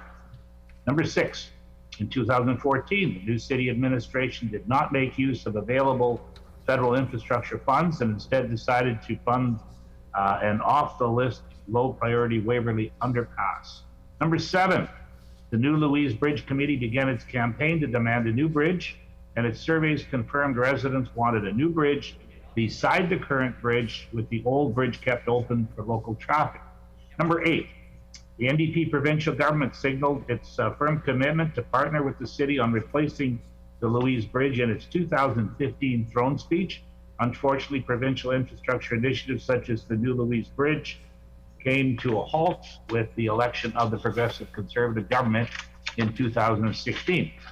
Number 9, more recently, the city tethered the Louise Bridge replacement issue to its new transportation master plan and Eastern Corridor project. Its recommendations have now identified the location of the new Louise Bridge to be placed just to the west of the current bridge, not to the east as originally proposed. We petition the Legislative Assembly of Manitoba as follows. Number 1, to urge the provincial government to financially assist the City of Winnipeg on building this three-lane bridge in each direction to maintain this vital link between Northeast Winnipeg and downtown. Number 2, to urge the provincial government to recommend that the City of Winnipeg keep the old bridge fully open to traffic while the new bridge is under construction, and consider the feasibility of keeping it open for active transportation in the future. And number 3, to urge the provincial government to financially assist the City of Winnipeg in keeping the old bridge open for active transportation. This petition has been signed by many, many Manitobans. Are there any further petitions? The Honourable Member for Concordia. Thank you very much. Thank you very much, Madam Speaker. I wish to present the following petition to the Legislative Assembly, and the background to this petition is as follows. 1 in 10 Manitobans will have a seizure in their lifetime, and the incidence of epilepsy in the Indigenous population is double the national average. Epilepsy occurs just as often as breast and lung cancer worldwide. Number 2, COVID-19 has canceled epilepsy surgeries booked for Manitoba patients elsewhere in Canada because they cannot receive the standardly routine surgery in the province. Number 3, Manitoba is the only province which has an inappropriate hospital environment to perform most epilepsy surgeries because it conducts epilepsy monitoring in an orthopedics ward with an orthopedic staff rather than an epilepsy ward with trained epilepsy staff. Number 4, patients in Manitoba have to wait 3 or more years for epilepsy surgery, which has resulted in them having to continue to suffer uncontrolled seizures, struggle with mental health issues, including depression, anxiety, headaches, general poor health, and even death in some cases. Number 5, since epilepsy neurologists resigned in 2012, more neurologists have resigned due to dealing with old and failing equipment, which has resulted in sending patients out of province, costing the provincial government millions of dollars. Number 6, epilepsy surgery is extremely effective in resulting in patients requiring less medication, sometimes becoming seizure-free, enabling them to return to work, drive, and live fulfilling lives. We petition the Legislative Assembly of Manitoba as follows. Number 1, to urge the Minister of Health and Seniors Care to open a genuine 4-bed epilepsy unit, similar to the one recently opened in Saskatchewan at the Health Sciences Centre, with modern equipment and adequate epilepsy neurosurgeons, neurologists, nurses, clerks, and technicians. And number 2, to urge the Minister of Health and Seniors Care to formally establish an epilepsy program to ensure that all epilepsy staff can deliver care to patients in a coordinated fashion. And this petition, Madam Speaker, is signed by many Manitobans. The Honourable Member for Union Station. Thank you, Madam Speaker. I wish to present the following petition to the Legislative Assembly. The background to this petition is as follows. 1, Manitoba women, girls, two-spirit, genderqueer, non-binary, and trans persons deserve to be safe and supported when accessing abortion services. 2, limited access to effective and safe abortion services contributes to detrimental outcomes and consequences for those seeking an abortion, as an estimated 25 million unsafe abortions occur worldwide each year.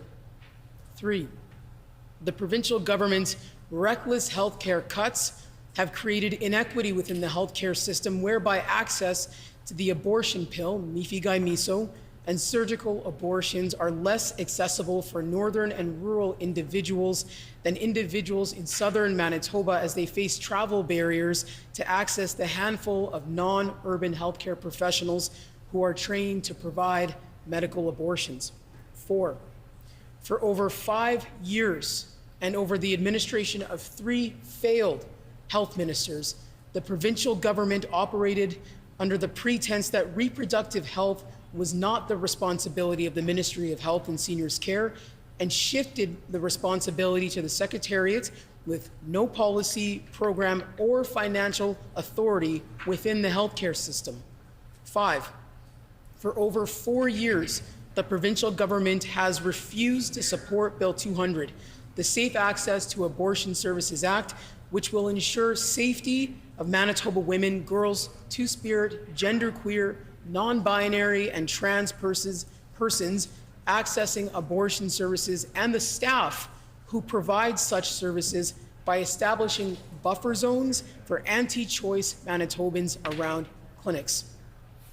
We petition the Legislative Assembly of Manitoba as follows: to urge the provincial government to immediately ensure effective and safe access to abortion services for individuals regardless of where they reside in Manitoba, and to ensure that buffer zones are immediately legislated. This has been signed by many Manitobans.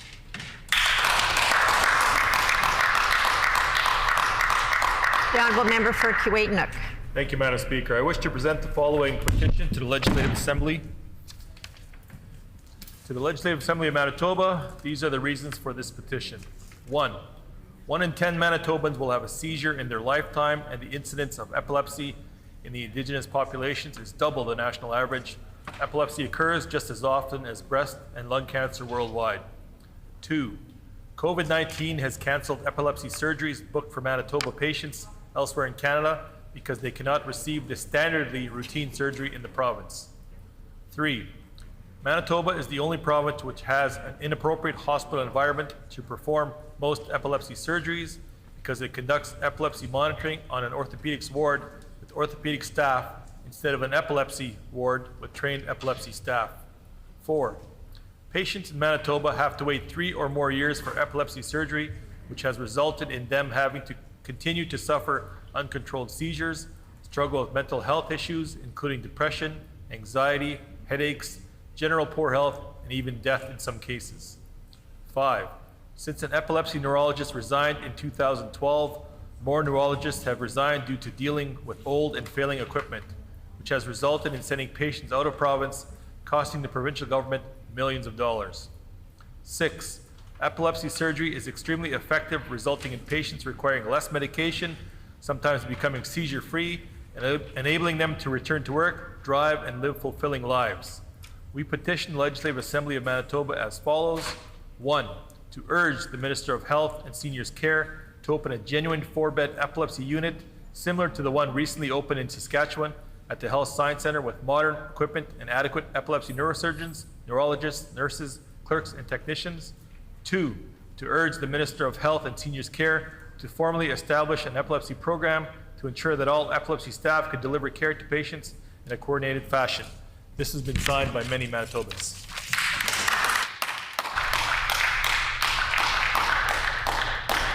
Grievances. Orders of the day, government business. The Honourable Government House Leader, or the Honourable Official Opposition House Leader. Leadership, Madam Speaker. Pursuant to Rule 33, Bracket 8, I am announcing that the private member's resolution to be considered on the next Thursday of private member's business will be one put forward by the Honourable Member for Concordia. The title of the resolution is calling on the provincial government to implement a consistent vaccine mandate at the Manitoba Legislative Building. It has been announced that the private member's resolution to be considered on the next Thursday of private member's business will be the one put forward by the Honourable Member for Concordia.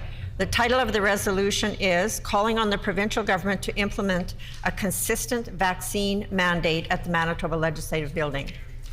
The Honourable Government House Leader.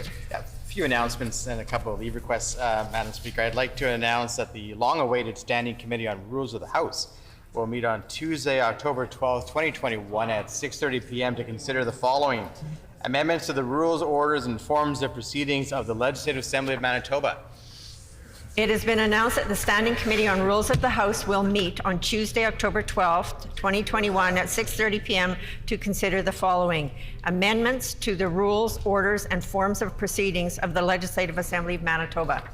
The Honourable Government House Leader. Thank you again, Madam Speaker. I'd like to announce that the Standing Committee on Legislative Affairs will meet on Wednesday, October 13th, 2021, starting 30 minutes after the House rises to consider the following proposals by Elections Manitoba to modify the voting process: vote by mail by election, vote anywhere in your electoral division on election day. It has been announced that the Standing Committee on Legislative Affairs will meet on Wednesday, October 13th, 2021, starting 30 minutes after the House rises to consider the following proposals by Elections Manitoba to modify the voting process: vote by mail, by election, vote anywhere in your electoral division on election day. The Honourable Government House Leader. Madam Speaker, could you please canvass the House for leave to make the following permanent change to the estimate sequence: economic development and jobs to be considered before conservation and climate in the chamber. Is there leave to make the following permanent change to the estimate sequence: economic development and jobs to be considered before conservation and climate in the chamber? Is there leave? Leave has been granted. The Honourable Government House Leader. One last leave request, Madam Speaker. Could you please canvass the House for leave to allow the House to consider a ministerial statement during orders of the day this afternoon with the following conditions: 1, the statement will be on the passing of Micah, Schellenberg. 2, the statement will take place immediately after the question has been put and resolved on the second reading motion on Bill 72, the Disability Support Act, and amendments to the Manitoba Assistance Act. 3, the First Minister will make the statement with responses from the Leader of the Official Opposition and the member for St. Boniface. 4, each member will speak for no more than 3 minutes. And 5, the House will not see the clock until all 3 members have spoken. Is there leave to allow the House to consider a ministerial statement during orders of the day this afternoon with the following conditions: 1, the statement will be on the passing of Micah, Schellenberg. 2, the statement will take place immediately after the question has been put and resolved on the second reading motion on Bill 72, the Disability Support Act, and amendments to the Manitoba Assistance Act. 3, the First Minister will make the statement with responses from the Leader of the Official Opposition and the member for St. Boniface. 4, each member will speak for no more than 3 minutes. And 5, the House will not see the clock until all 3 members have spoken. Is there leave? Leave has been granted. The Honourable Government House Leader. Pursuant to the sessional agreement, can you please call for debate Bill 72? It has been announced that the House will consider second reading of Bill 72 this afternoon, so I will now call Bill 72, the Disability Support Act, and amendments to the Manitoba Assistance Act, standing in the name of the Honourable Member for St. Vital, who has 15 minutes remaining. The Honourable Member for St. Vital. Thank you,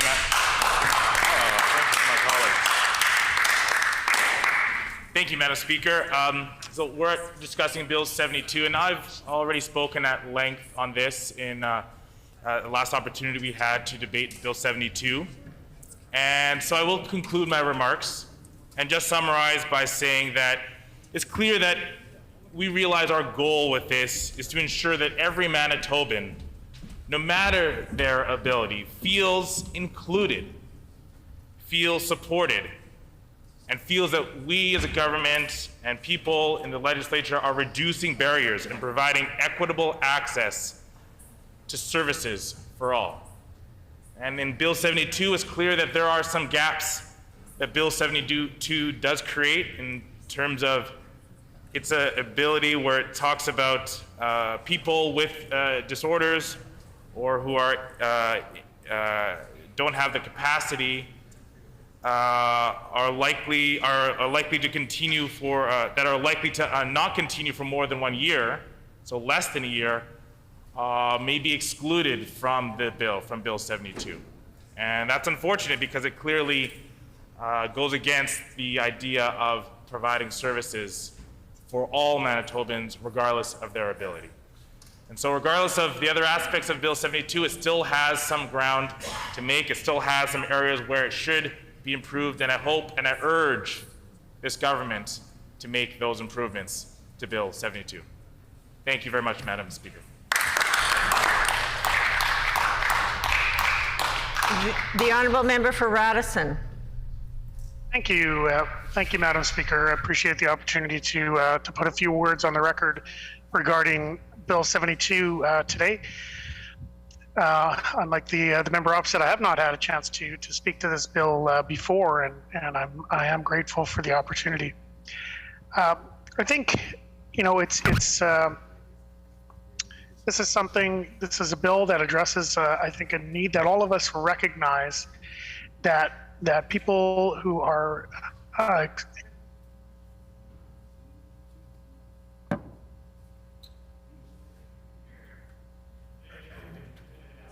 place in our society, and they deserve to be receive. Sorry, can you hear me okay? We can hear you. Thank you. Okay, good. So they deserve to receive, I think, special care and special attention within our society, and also within this legislature and within legislation and government programming. And that's, I believe, what Bill 72 sets out to do. Just by way of reminder, for those of you who might not remember where we were when we were last discussing this bill months ago, it does feel like quite a long time ago. Maybe that's just the COVID time warp that my brain, and it appears the brains of many of my family members and friends and colleagues, has also been experiencing. It's really hard to get a grasp of time, I think, over the last year and a half sometimes. Such a disruption that the pandemic has had on our lives. So, but just to remind everybody, like, what is this legislation, and why is it even needed? We had done some public and stakeholder consultations in 2019, and heard a lot of support for a new income support program specifically for persons with severe and prolonged disabilities, and to keep that separate from the employment and income assistance programs. I want to assure the member for St. Vital that those with short-term episodic disabilities or medical conditions, they still receive the attention of this government, and I can assure the member of that, and that they'll be treated equitably, because I think he and I share that goal.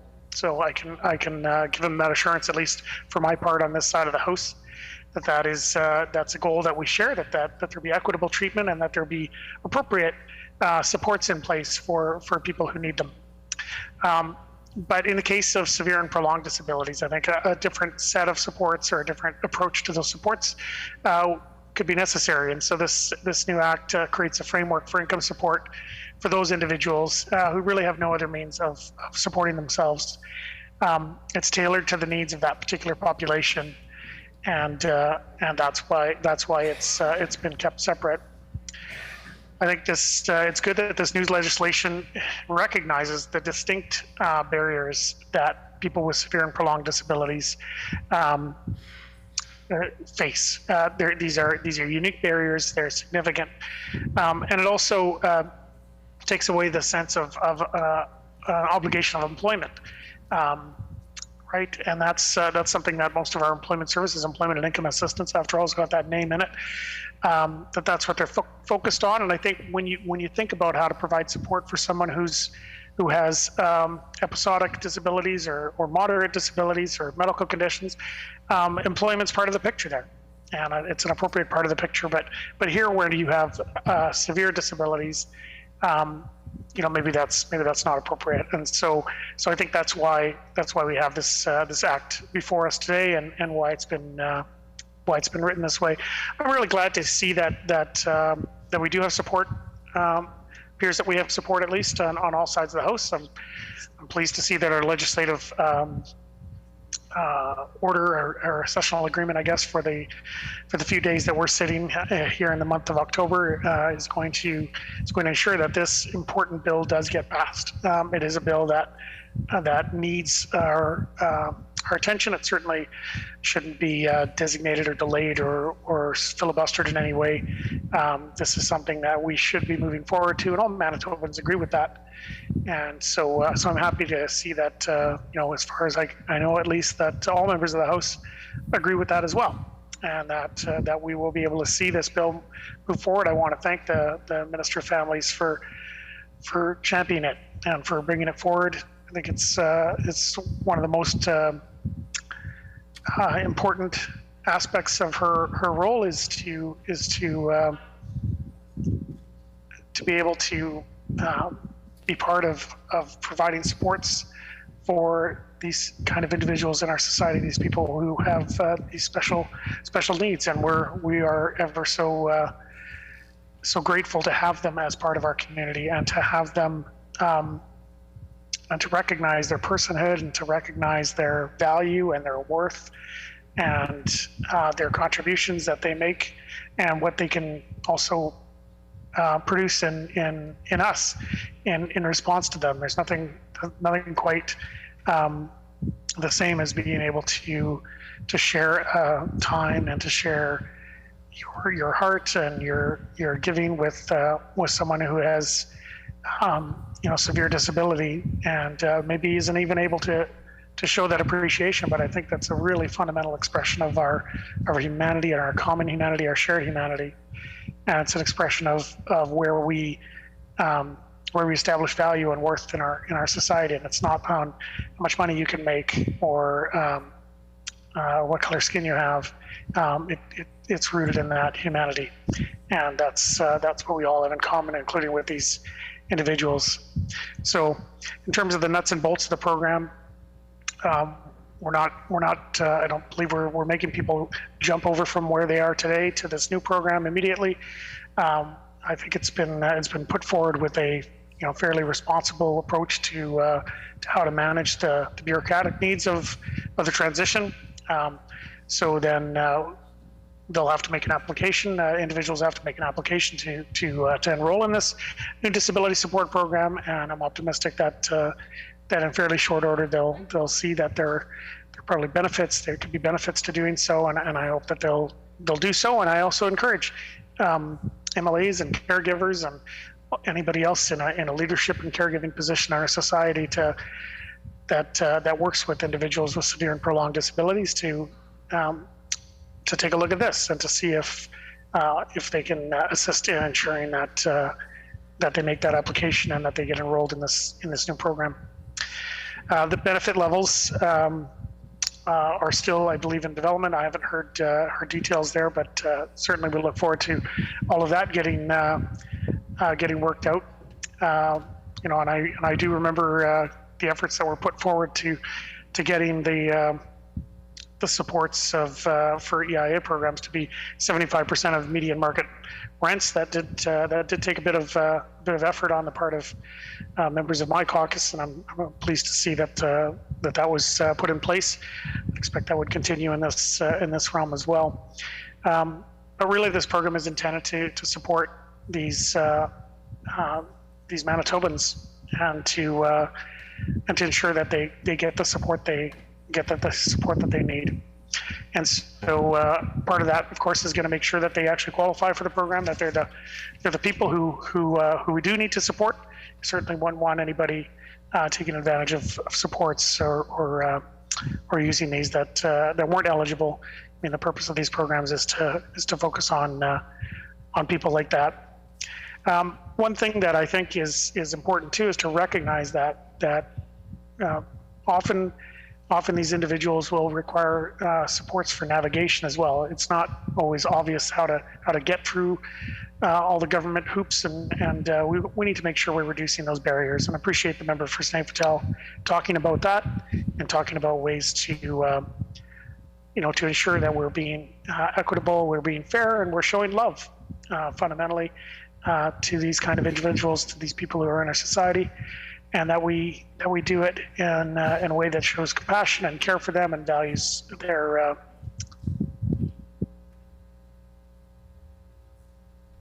or that values them for who they are. And so I think with those few words, I'm going to soon conclude my remarks. I think this morning I thought I was done speaking for the day, but apparently not. So I'm going to once again take the opportunity now, especially with Madam Speaker in the chair, maybe I'll direct my comments directly to her and encourage her to have a happy Thanksgiving weekend and to enjoy some time with family and friends as you're able, and to encourage all my fellow colleagues in this House to do the same, and to truly take time to be thankful and to think about that. And I think one of the best ways to show that we're thankful is also to be generous and kind. Bill 72 speaks to that, I think, from a legislative perspective, but I also encourage you to make a donation to Winnipeg Harvest or to your local food bank, or in my constituency, I'll be dropping by the Pluses Family Resource Center and giving them a donation. I think that's a great way to also show Thanksgiving is by giving of ourselves, of our time and our talents and our treasure. So I encourage all my colleagues to do the same, and I hope that we can have a respectful debate in the remainder of this afternoon. Thank you. The Honourable Member for Notre Dame.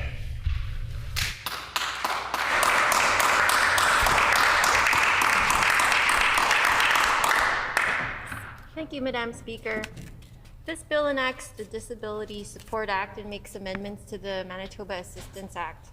The Disability Support Act creates a new support framework for individuals living with a severe and prolonged disability who have no other adequate means of support. Individuals can apply for basic disability support payments as well as shelter assistance. The Act also allows for additional discretionary support payments in special cases. Disability payments under the Manitoba Assistance Act remain available for individuals who do not qualify for assistance under the Disability Support Act, but only for disabilities expected to continue for more than 1 year. The Manitoba Assistance Act is amended to add a preamble and statement setting out the Act's purpose. The Act's provisions are also made gender neutral, and obsolete provisions are repealed. Most and likely all of us will be affected by a disability in our lives. We may have a disability ourselves or be close to a friend or family member who encounters barriers to accessibility. Disabilities can be temporary or permanent. They can also occur at any stage in life and be visible or non-visible. Examples of non-visible disabilities include ADHD, traumatic brain injury, and epilepsy. The Canadian Survey on Disability conducted by Statistics Canada in 2012 found that 15.6% of the Manitoba population, or 145,270 individuals aged 15 years or older, reported having a disability that affected their daily activities. According to Barrier Free Manitoba, our numbers currently are closer to 175,000 persons in Manitoba who live with a disability. Manitoba has an aging population. Disability frequently rises with age. In 2012, 4.1% of Manitobans aged 15 to 24 years reported having a disability, whereas 49.1% of those 75 and over reported a disability. With an aging population, it is projected that the number of Manitobans with disabilities will rise over the years.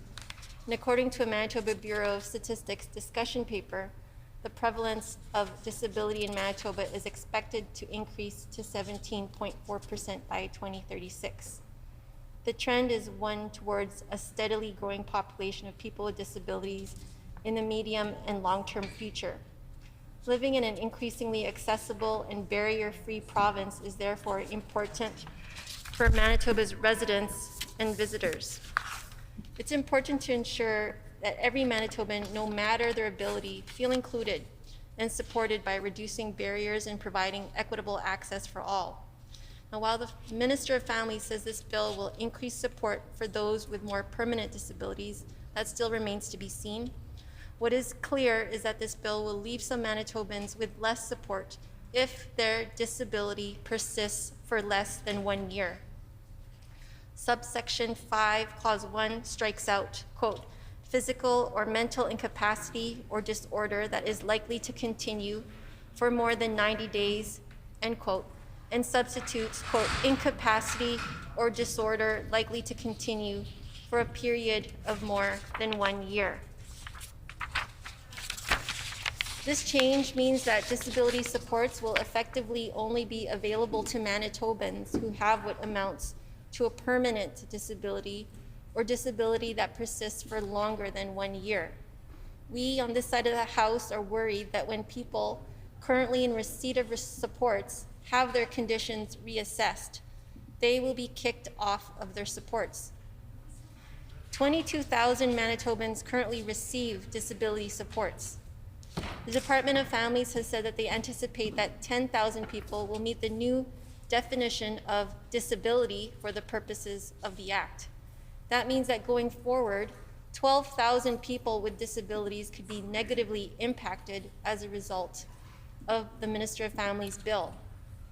This decrease is due to the change from anyone experiencing a disability for more than 90 days, currently being eligible for supports, to only those who will experience a disability for longer than a year being eligible for supports. Thus, this bill could potentially leave behind Manitobans who are experiencing significant but shorter lasting disabilities. This bill leaves fundamental questions unanswered. How much more support the 10,000 people on disability supports will actually receive? The net outcome should not be a cut to Manitobans with disabilities. Some of the 12,000 Manitobans that could receive less support due to this bill are amongst the most vulnerable in our province, and we need to make sure that they do not fall through the cracks. Overall, the net effect of this bill, it's still hard to tell. Some people may receive no support, and there is no guarantee that current levels of support will be maintained. All disabilities should be taken seriously, and an intermittent disability that is likely to continue for more than 90 days is incredibly difficult for someone to deal with as it is. But this is exacerbated if they are not eligible for financial support. The COVID-19 pandemic, for example, has caused suffering for many people and prolonged some people's disability. Due to our hospitals being overloaded from COVID patients, surgeries have been postponed, resulting in Manitobans waiting longer for procedures that could help them return to health. There is a better way to help all people with disabilities, whether they are short or long-term, during a once-in-a-century global pandemic. The minister could properly support all Manitobans with disabilities without kicking anyone off. This would reduce stress and improve the quality of life for thousands of Manitobans. At a time like this, no expense should be spared when it comes to helping and supporting our province's most vulnerable citizens.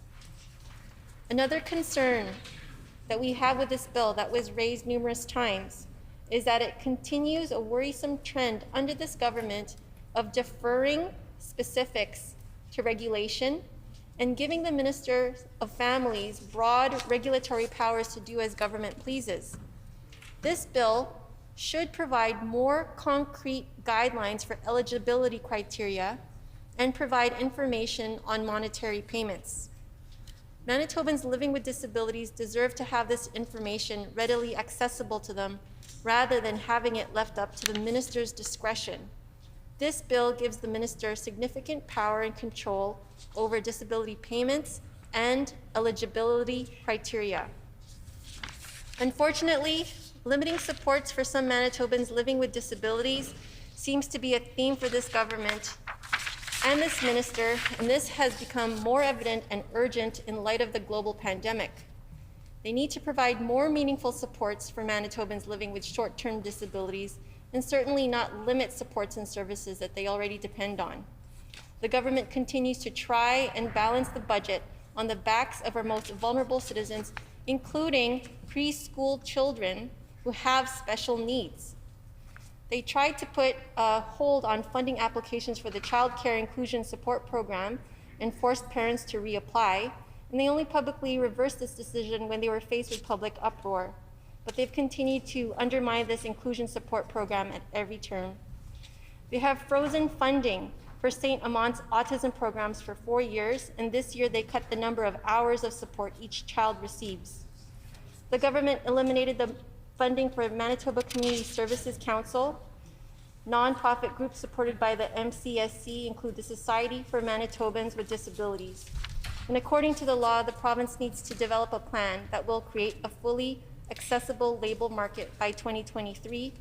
But Barrier Free Manitoba launched the Broken Promise campaign, calling out this government for for failing to meet those obligations under the Accessibility for Manitobans Act. And now the government is changing rules so that only employers with over 50 employees have to comply with the AMA. Before it was 20, and that exempts 95% of all businesses. They don't know how many businesses have complied with required under the Accessibility Employment Standard Regulation.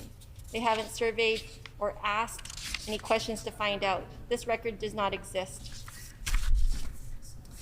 The Manitoba Advocate for Children and Youth released a systemic view of services for children with disabilities this past March. Ainsley Crone said, Manitoba families are struggling. Manitoba's services for children with disabilities are underfunded and under-resourced.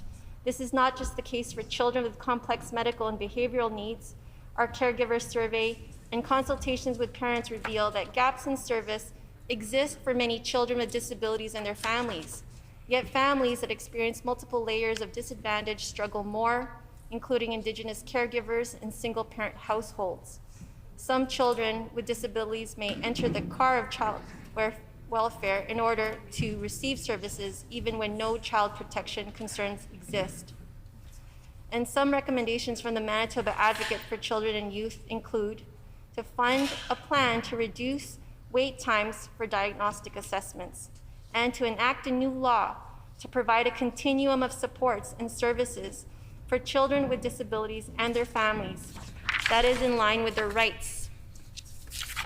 Together with the NDP critic for MPI and the NDP critic for persons with disabilities, we sit on a committee for accessible transportation, together with colleagues from the Independent Living Resource Center, Cerebral Palsy Manitoba, Transportation Options Network for Seniors, the Amalgamated Transit Union, and Handy Transit drivers and cab owners.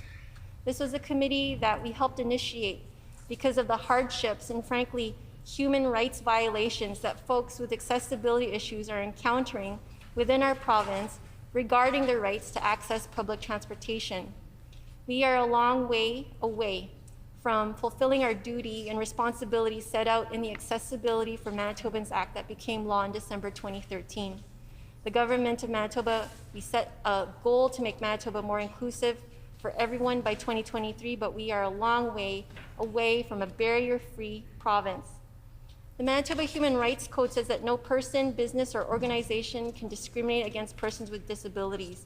That means customers, clients, and tenants with disabilities have the right to equal treatment and equal access to facilities and services. Public and private educational providers also need to make sure their facilities and services are accessible and that appropriate accommodation is available for students with disabilities. It also means that employers must accommodate the needs of people with disabilities.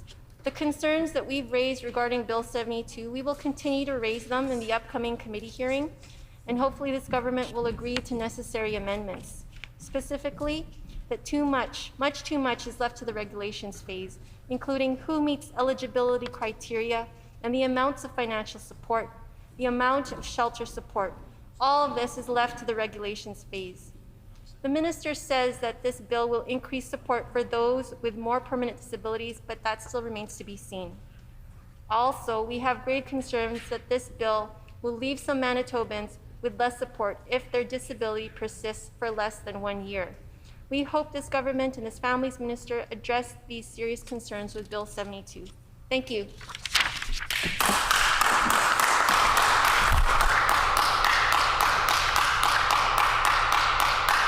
Are there any further members wishing to debate? Oh, the Honourable Member for St. Boniface? Yes, please. The Honourable Member for St. Boniface. Thank you very much, Madam Speaker. I think there are some, in some ways, this is takes some small steps forward in terms of support. And again, I've gone on the record more than once saying that our EIA system here in Manitoba is it's more than a generation out of date, and it's frankly sadistic in some of the ways that it treats people. I'll give you, I spoke to an EIA advocate who first started advocating in 1999.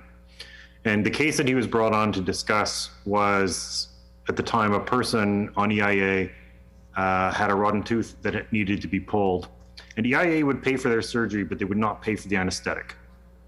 And I think that, to me, sort of symbolized part of everything that's wrong with our EIA system, is that it's, and there are other ways in which it's incredibly unfair. I've dealt with people who are struggling in all sorts of ways.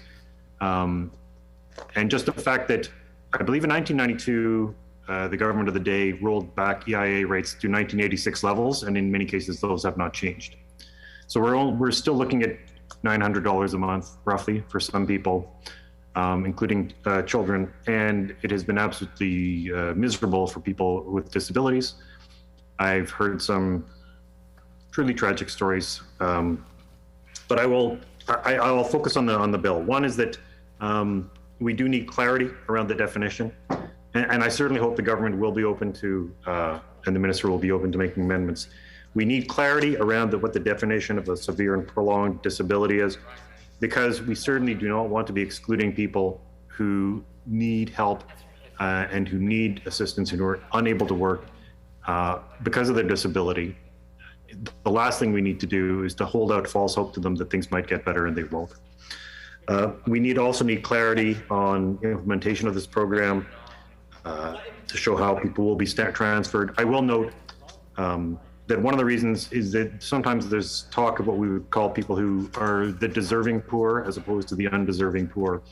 And in this case, this is an example of lifting people up, because it's recognized that they because of their disabilities, they can't work, whereas other people can't, and they are not actually provided any support or increase in income assistance. And for an example, if someone was, one of the questions here is under clause 9.3, an applicant may be required to undergo a disability assessment, including medical examination. Would this be required for an individual switching over from EIA? The other, which I'm really concerned about actually, is the idea that the government will place a lien on people's property. Now, we're talking about a payment to people who have severe and prolonged disabilities, who have no other adequate means of support. And if they're unable to pay their bills, it looks like the government is saying they'll take their house away, which I find alarming. But there's also a very significant double standard in the difference between the way we would treat somebody on EIA and say the benefits of northern and rural MLAs. Northern and rural MLAs get fairly generous allowances for travel and for living, but under those allowances, it's also allowed for MLAs to pay their mortgages. Mortgages are sometimes covered by this. So the idea that we are going to pay MLAs mortgages, but we're not going to threaten them with a lien or threaten them with taking away, that the government may end up owning part of their property. But for people with severe and prolonged disabilities who require assistance, that we're going to threaten to take their property away, is certainly something that needs some very serious examination. So I just wanted to put those concerns on the record. These are things that absolutely require clarification. This is something that is long overdue, because there's an extraordinary number of people in Manitoba who are suffering under an EIA system that is over a generation out of date. And with that number of people on EIA has steadily been going up since about 2008. And I haven't checked the numbers lately, but it was over 70,000 people, which is an astonishing number of people in Manitoba, in a huge proportion of the population. We're talking about the equivalent of entire towns and cities of people who are on EIA. And if you talk to advocates, they will tell you that many of these people could be working but can't. They're being blocked from work. Some of it is that some of them need skills and training. Some of them are refugees. But the other is that there are very serious obstacles on EIA to people who are essentially punished if they volunteer or punished if they put in or if they work. And that the rates actually make it impossible for them to achieve what's required of them. We cannot punish people out of poverty. And I think that's what the entire system is designed to do. So while we do look forward to seeing this, seeing assistance be improved, this bill, I certainly hope that the government will be open to amendments, because this bill is in need of them. Thank you very much.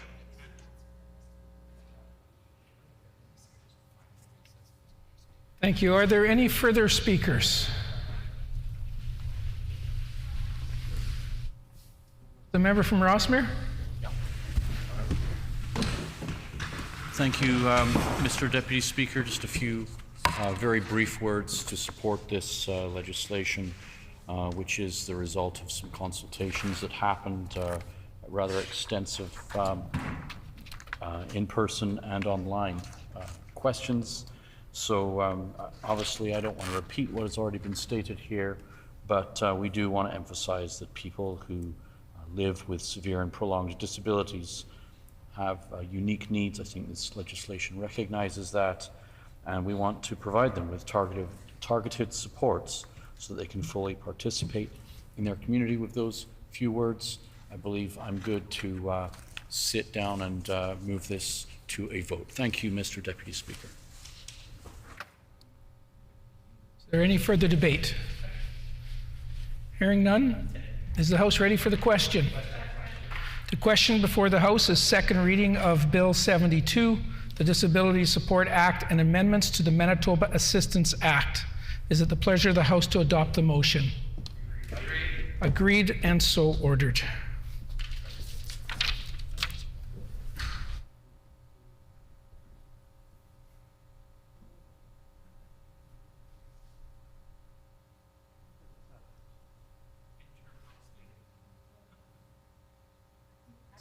Acting Government House Leader. Thank you, Mr.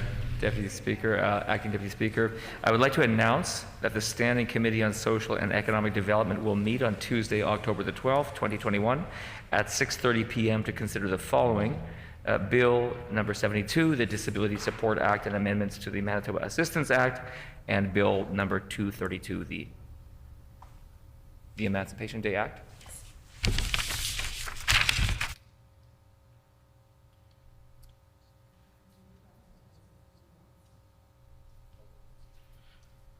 So it has been announced that the Standing Committee on Social and Economic Development will meet on Tuesday, October 12th, 2021 at 6:30 p.m. to consider the following. Bill number 72, the Disability Support Act and amendments to the Manitoba Assistance Act, and Bill number 232, the Emancipation Day Act.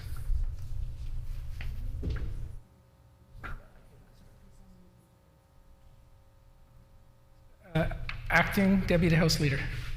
Mr.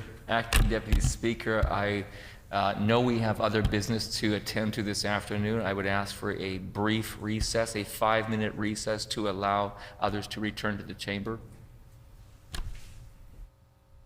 There has been a request for, is there leave for a 5-minute recess? Agreed, and so ordered. We are now in recess.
Order. Order. The 5-minute recess is over, and the House is back in session. Acting Government House Leader.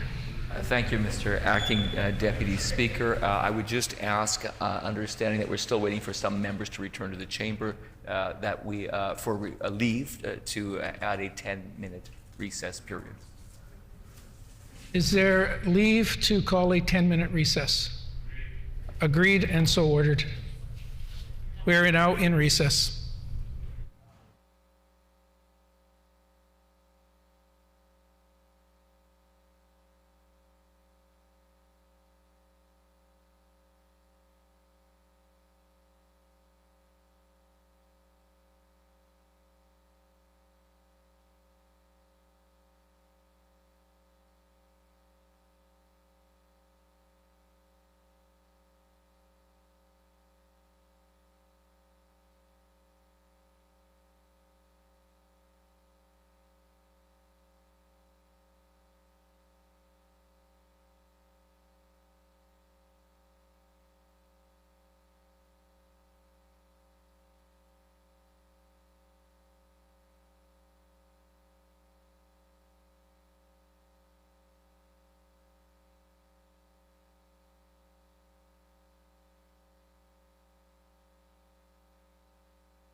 Order.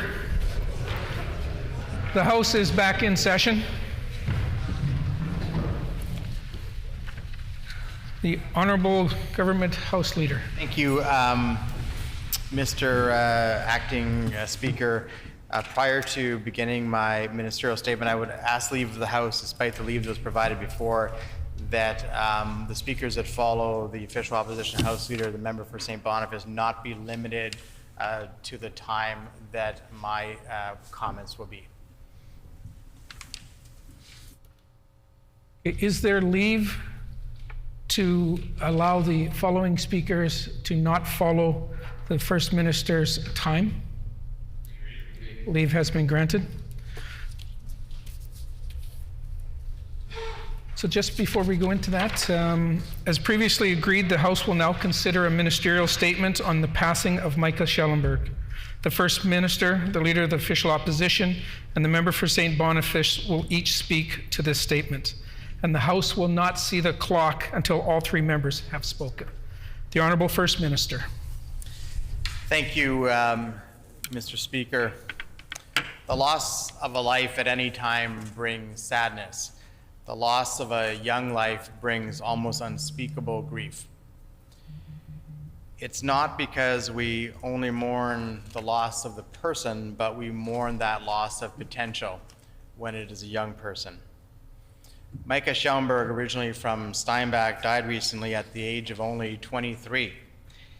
And we are not only left in sadness for that loss, but we are also in grief for that loss of potential that she had. Yet in only 23 years, Micah impressed upon people a desire to live with empathy, to fight for justice, to strive for kindness, and to act in grace. Those are not the qualities that are often found in somebody of such a young age. They often only come with many more years of life experience. They are often only developed with years of success or years of failure and the long journey to develop personal self-confidence. And yet Micah found those qualities at a much earlier age than most of us do, if we ever do. So in that way, we shouldn't simply grieve that lost potential, but marvel at how quickly those qualities developed in Micah, those qualities that often take a lifetime for many of us to achieve. I've had the opportunity to know Micah's father, Trevor, for many years. We are friends. And the challenges that Micah faced in recent years were borne by the family as well. Parents often take on the emotion that our children feel. When our children grieve, we grieve. When our children are going through hardship, we go through that hardship. When we see our children dealing with inequality, we feel that same sense of anger towards that inequality. And as such, and as much as we always want to be able to heal the hurts that our children suffer throughout their lives, that just simply, sadly, isn't always possible. And yet, even in those difficult times, I saw grow in Trevor a deeper compassion for others, a true understanding that we need to strive to understand each other's differences, and a desire to always express compassion instead of judgment.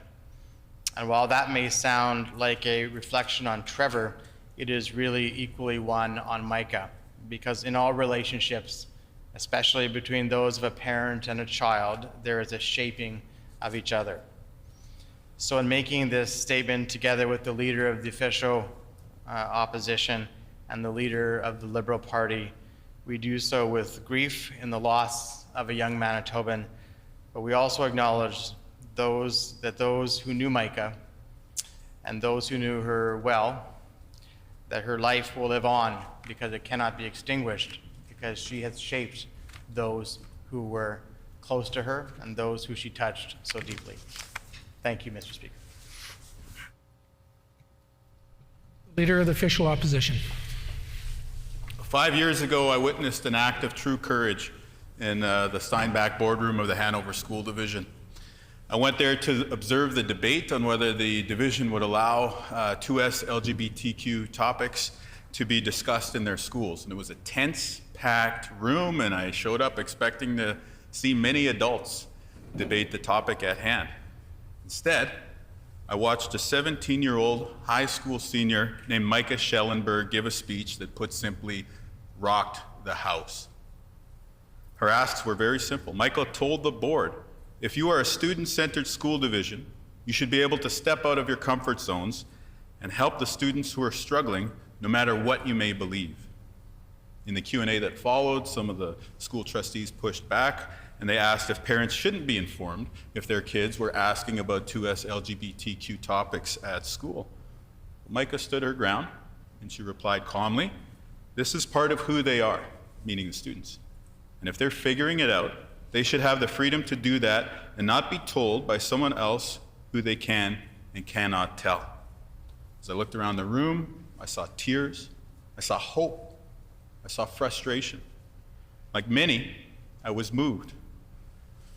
By the way, about 2 weeks later, I asked my first ever question in question period in this legislature about the Hanover School Division. Now, this sense of standing up for others and standing up for what's right came at an early age for Micah. When she was only 5 years old, her kindergarten class was gathering to play a game on the classroom carpet, and while all the kids were excited and gathering together, Micah stopped and went to the teacher and said, hey, there's another little girl sitting over there by herself. Is it okay if I go and keep that girl company rather than playing with all the other children? As the teacher remarked to Micah's mom later on, that sort of empathy is rare at such a young age. That developed throughout Micah's young life, and it manifested in standing up for many important causes, working with Steinbach Community Outreach here in Winnipeg with Union Gospel Mission, Siloam Mission. Other times, she'd simply give what little food she had to someone that she'd encounter on the street who was in need. After coming out in high school, Micah began her advocacy work on 2S LGBTQ issues. Though her parents supported her, and many people across the province were cheering for her, I'm told that Micah often felt alone in this work. She told a reporter on the night of that big speech she wasn't sure if it would help usher in any change. But I can tell you that shortly afterwards, her school set aside space for gay-straight alliances to meet. Teachers began to put up rainbow stickers and signs in their classrooms. She made her high school a little bit safer for the other students who came after her when she graduated from Steinbach Regional Secondary School in 2016. Sadly, Micah passed away recently, peacefully and unexpectedly. But her legacy will live on. She changed her high school, she changed her hometown, she changed our province. Her time here on earth offers a lesson for us all. If you know that something is the right thing to do, then do it, even if you feel alone, even if you have to embark on great challenges. And even if you are just that lone young person, you can change this world for the better. I offer my sincere condolences to Micah's mom, Kathy, her father, Trev, and stepmom, Lindsay Raid, her brothers, her family. I want her family to know that the Premier and I have agreed to meet very soon to see which policies we can enact to honor Micah's legacy. But for now, I want the family to know that she influenced many lives, including many of us right here in this chamber. Miigwech. The member from St. Boniface.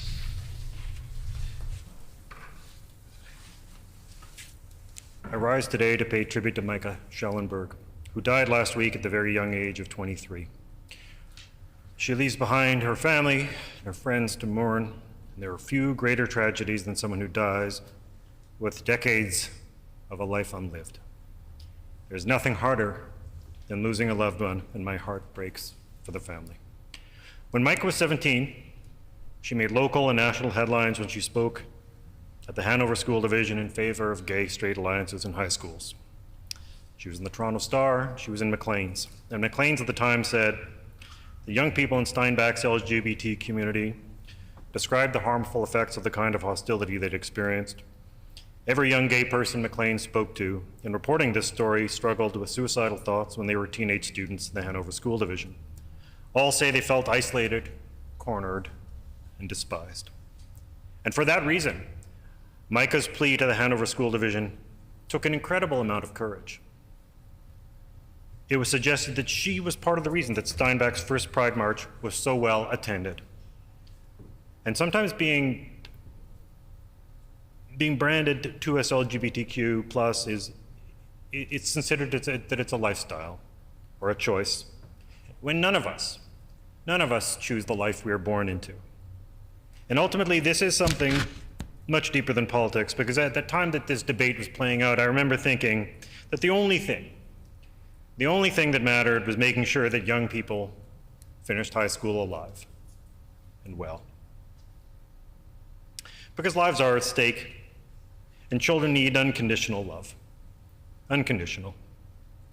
And while it is too late to say to Micah, to anyone else who feels isolated or alone, because there are so many of you, I know I'm not the first to say it, you are not alone. You are loved, just as you are. And it gets better, and we do have your back. My very deepest condolences to Micah's family, friends, and community. And they should know that she left this world a better place than she found it. Thank you. Your Honourable Government House Leader. Mr. Speaker, I'd ask for a moment of silence. Is there leave for a moment of silence?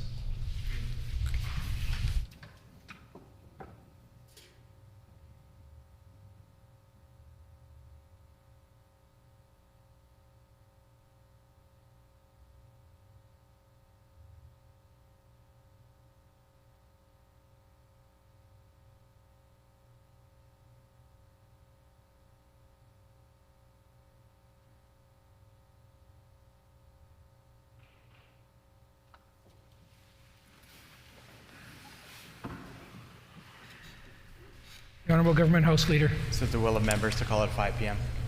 Is it the will of members in the House to call it 5 p.m.? Okay. The hour being 5 p.m., the House is adjourned and stands adjourned until 10 a.m. tomorrow.